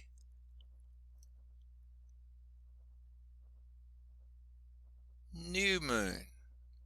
There is nothing to see. You only see the dark side of the moon. So number 1 is a new moon. That's all you write there. Number 2, what do you see? Remember number 2? Just a little sliver of light on the right hand side. What do we call that one? Crescent moon. Now the second thing you answer here, it says write down the name of the phases, but also include whether it's waxing or waning. Is number 2 crescent waxing or waning? Going from 1, which you saw nothing, 2, a little lit, 3, you see half of it lit. Is that increasing the lightness or decreasing the lightness? The amount being lit.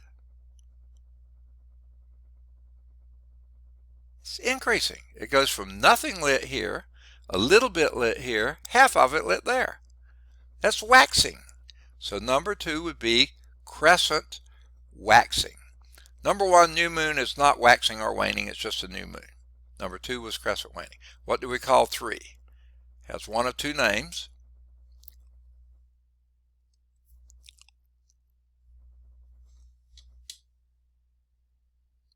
Here's one, here's the other. I don't care which one you call it. Either a half moon or a first quarter moon, whichever you want to call it. Is it waxing or waning? Would it be considered both? Not both. It's either getting brighter every night or getting dimmer every night. Which is it? Waxing. It's waxing also because it's getting brighter. Because here it was a little sliver. Here it was half. That's more. Here it's going to be mostly. And here it's going to be totally. So that's waxing here. So that would be a half moon or a first quarter moon waxing. Number 4, what do we call that? Where most of it is lit. More than half of it is lit. What do we call that?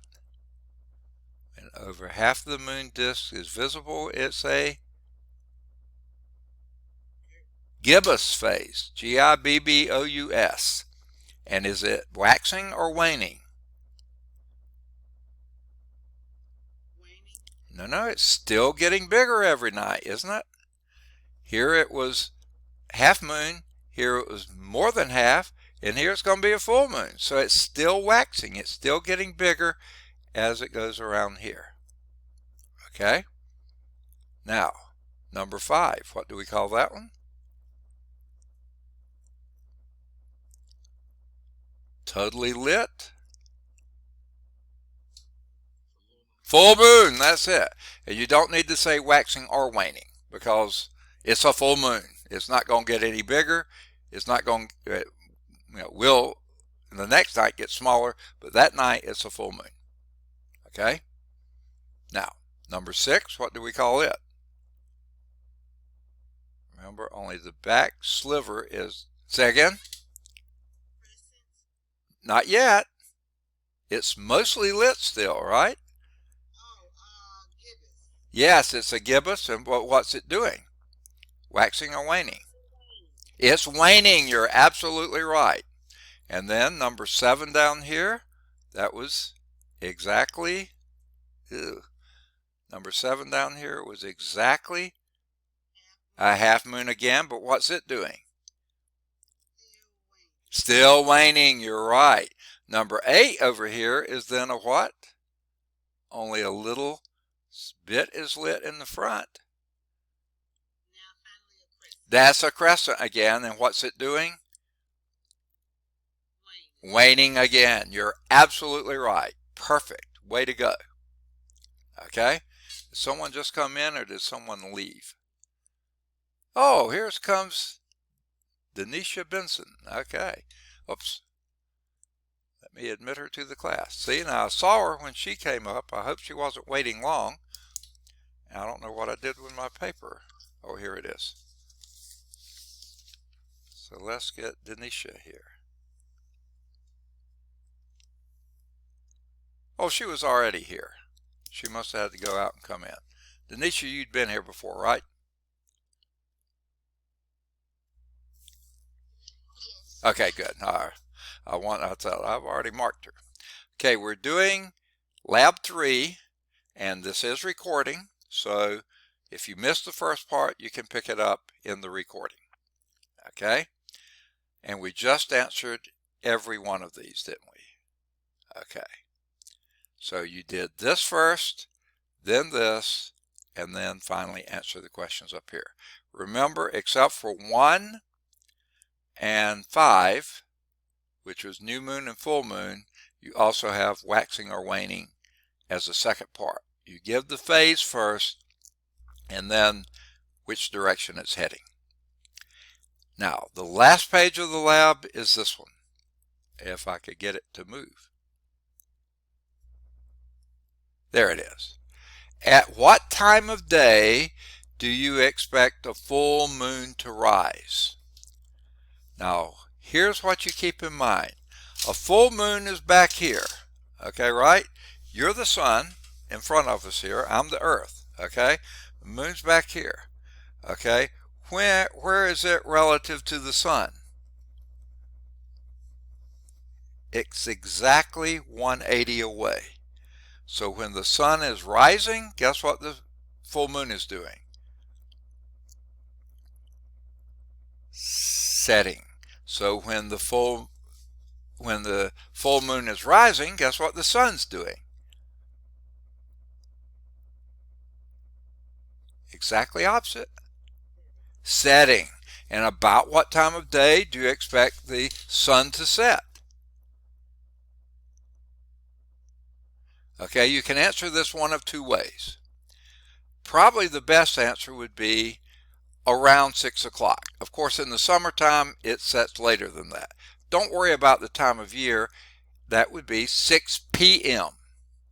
Now, the other way you could answer it is around sunset, which would make sense, except that the sun sets so late in the summertime and it sets so early in the wintertime. The best answer would be around 6 p.m. Does that make sense? That's when the full moon would be tending to rise. And we were at the farm, oh, when was that? We have a farm over in Georgia, just a sort of a small one. When my parents, after both of them had died, it was split up among the 4 of us. My dad actually split it up, but we kept it together as long as my mom was alive. But then when she died, we technically split it up, though it's still treated as one farm. But we do know where the property lines are now. Okay, but we were over there just a couple months ago, and right near 6 o'clock there popped up a full moon. 6 o'clock in the evening. Very close to that. It was still daylight, but the full moon came up. Okay, so at what time of day would you expect a new moon or a very thin crescent moon to rise? Now remember, the new moon is when you're the sun, remember. The moon's here, I'm the earth, and the moon's directly in between. So me on earth, all I see is the dark side, the new moon. So when would it rise and set? It's in line with the sun. It's right with the sun. So when would you expect it to? It's 6 in the morning. 6 a.m. would be the new moon or a very thin crescent moon to rise right about the same time the sun would. So in the winter time, when the sun is late coming up in the morning, you might see the crescent moon rise first, or the new moon maybe, though at night it's hard to see. Okay. So how about a first quarter moon over here? Here's the sun. Here's the first quarter moon. That's in between new moon and full moon. So when would you expect it to rise? New moon rose at 6 a.m. Full moon rose at 6 p.m. What do you think the first quarter moon? When would it rise? What's halfway between 6 a.m. and 6 p.m.? Halfway between 6 a.m. and 6 p.m. Okay, either midnight or, okay, 12 what? 12 in the day between the new moon and the full moon. You would expect that to be noon. The first quarter moon would rise right around noon. Wouldn't that make sense? And then the third quarter moon, what time would you expect that to rise? That's what you said just a moment ago. Second? Not 3. Okay, wait. What's halfway between 6 a.m. 6 p.m. and midnight. There's the midnight writer there. Christian is the midnight person. Okay. So third quarter moon would rise right around midnight. How about that first quarter moon to set? If it rose at noon, it would set around 12 midnight. You're absolutely right. And then the F one, the last one, final one, the new moon or very thin crescent moon to set. When would it set? The new moon is right there with the sun. Oh, come on, the sun sets at 12 noon? 6 p.m. Of course it would. It would set right with the sun around 6 p.m. Does that make sense? I'm getting it. Good deal. All right. Guess what? You've done the vast majority of the lab. To get full credit, you need to answer those next 3 questions. Okay? But just the part you've done, if you've done it correctly, which I hope you have, we've been here together, you will get the vast majority of the points. At least 22 points, maybe 23, somewhere in there. Okay? But to get your 25, you'll need to answer those other 3 questions. And you'll make sure that all these questions you just answered, you've done them right. Okay? So that's where you sit. Please don't say, oh, I never got those observations, so I'm not going to turn that in. Look, you're throwing away 22 or 23 points by not doing that. Okay? So please hang on to this. Try to get your observations in. Do the best you can with that. I'm as generous as I can with it, but don't forget to turn in this lab before the end of the term. Okay? So this one, you won't see a grade out there for a while. You'll see a place for the grade, but you won't see the grade until you turn it in. Okay? Now, is there any part of that you have questions about? Either the observation part or these last 2 pages where the most of the points are. Okay? Either one of them. Any questions?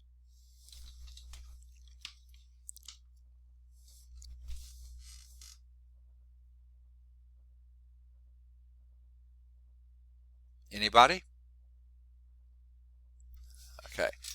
Now, if y'all are still working and answering this and filling it out and doing whatever you need to do, I can stay on the line as long as you want me to answer any questions you may pop up.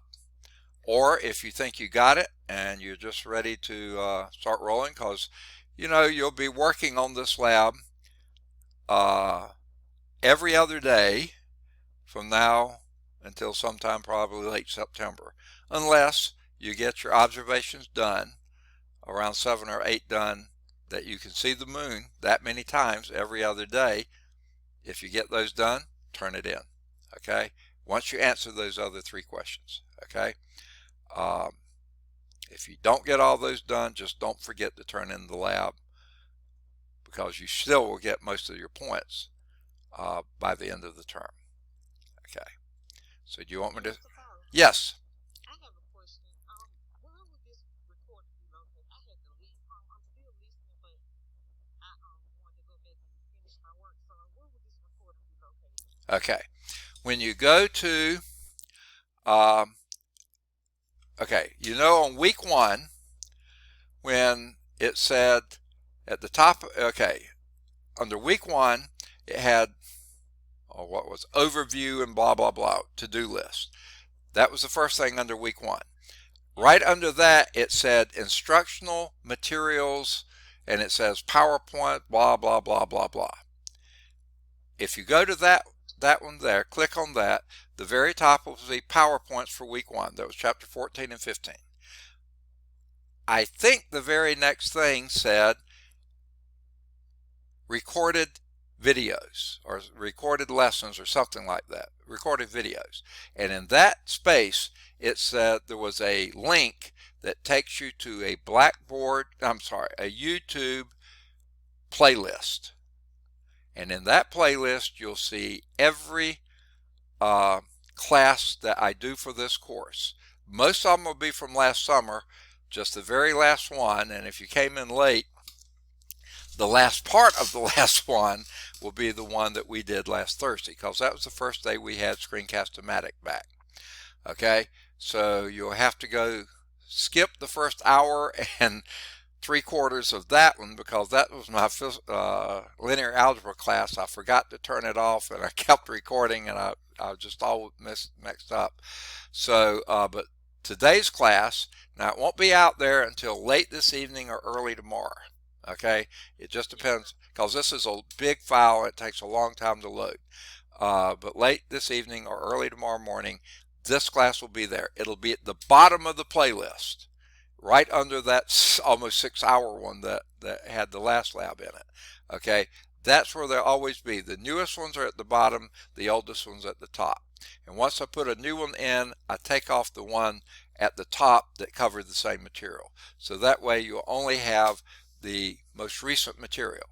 But those first 3 classes we didn't get to record, those are staying up there from last summer. Okay, it's only the ones that we replaced with this. Like this one is going to be sections. Let's see, where did we start today? We started in 16.3, I believe it was. Let me go back and see. Yeah, we said 16.3 to 17.1. Okay, and then lab 3. That's what here. The thing that's closest to that from last summer, I'll delete that one. Okay, but I won't delete it until I have this one in there. Okay, I don't know if that makes sense, but Yes, sir. sometimes you'll be able to see them in both places, but most of the time I delete the old ones and put in the new one. The new ones at the bottom, the older ones at the top of that playlist. And the playlist is accessible in week 1 instructional materials. And it'll be recorded lectures or something like that. Okay. Do you want me to take you to Blackboard to see that, or you think you can follow that? No, sir, I'm good. Good. Okay, good. Any other questions? Great questions, by the way.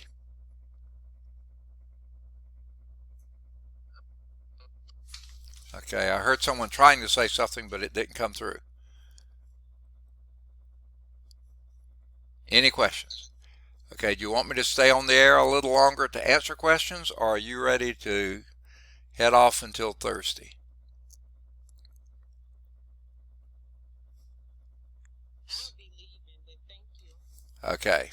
Does anyone want me to stay? First thing I'll do is stop sharing. You want me to stop sharing so you can't see this anymore? I can leave it up there if you want it. All right. It sounds like people are leaving, so I'm going to stop sharing.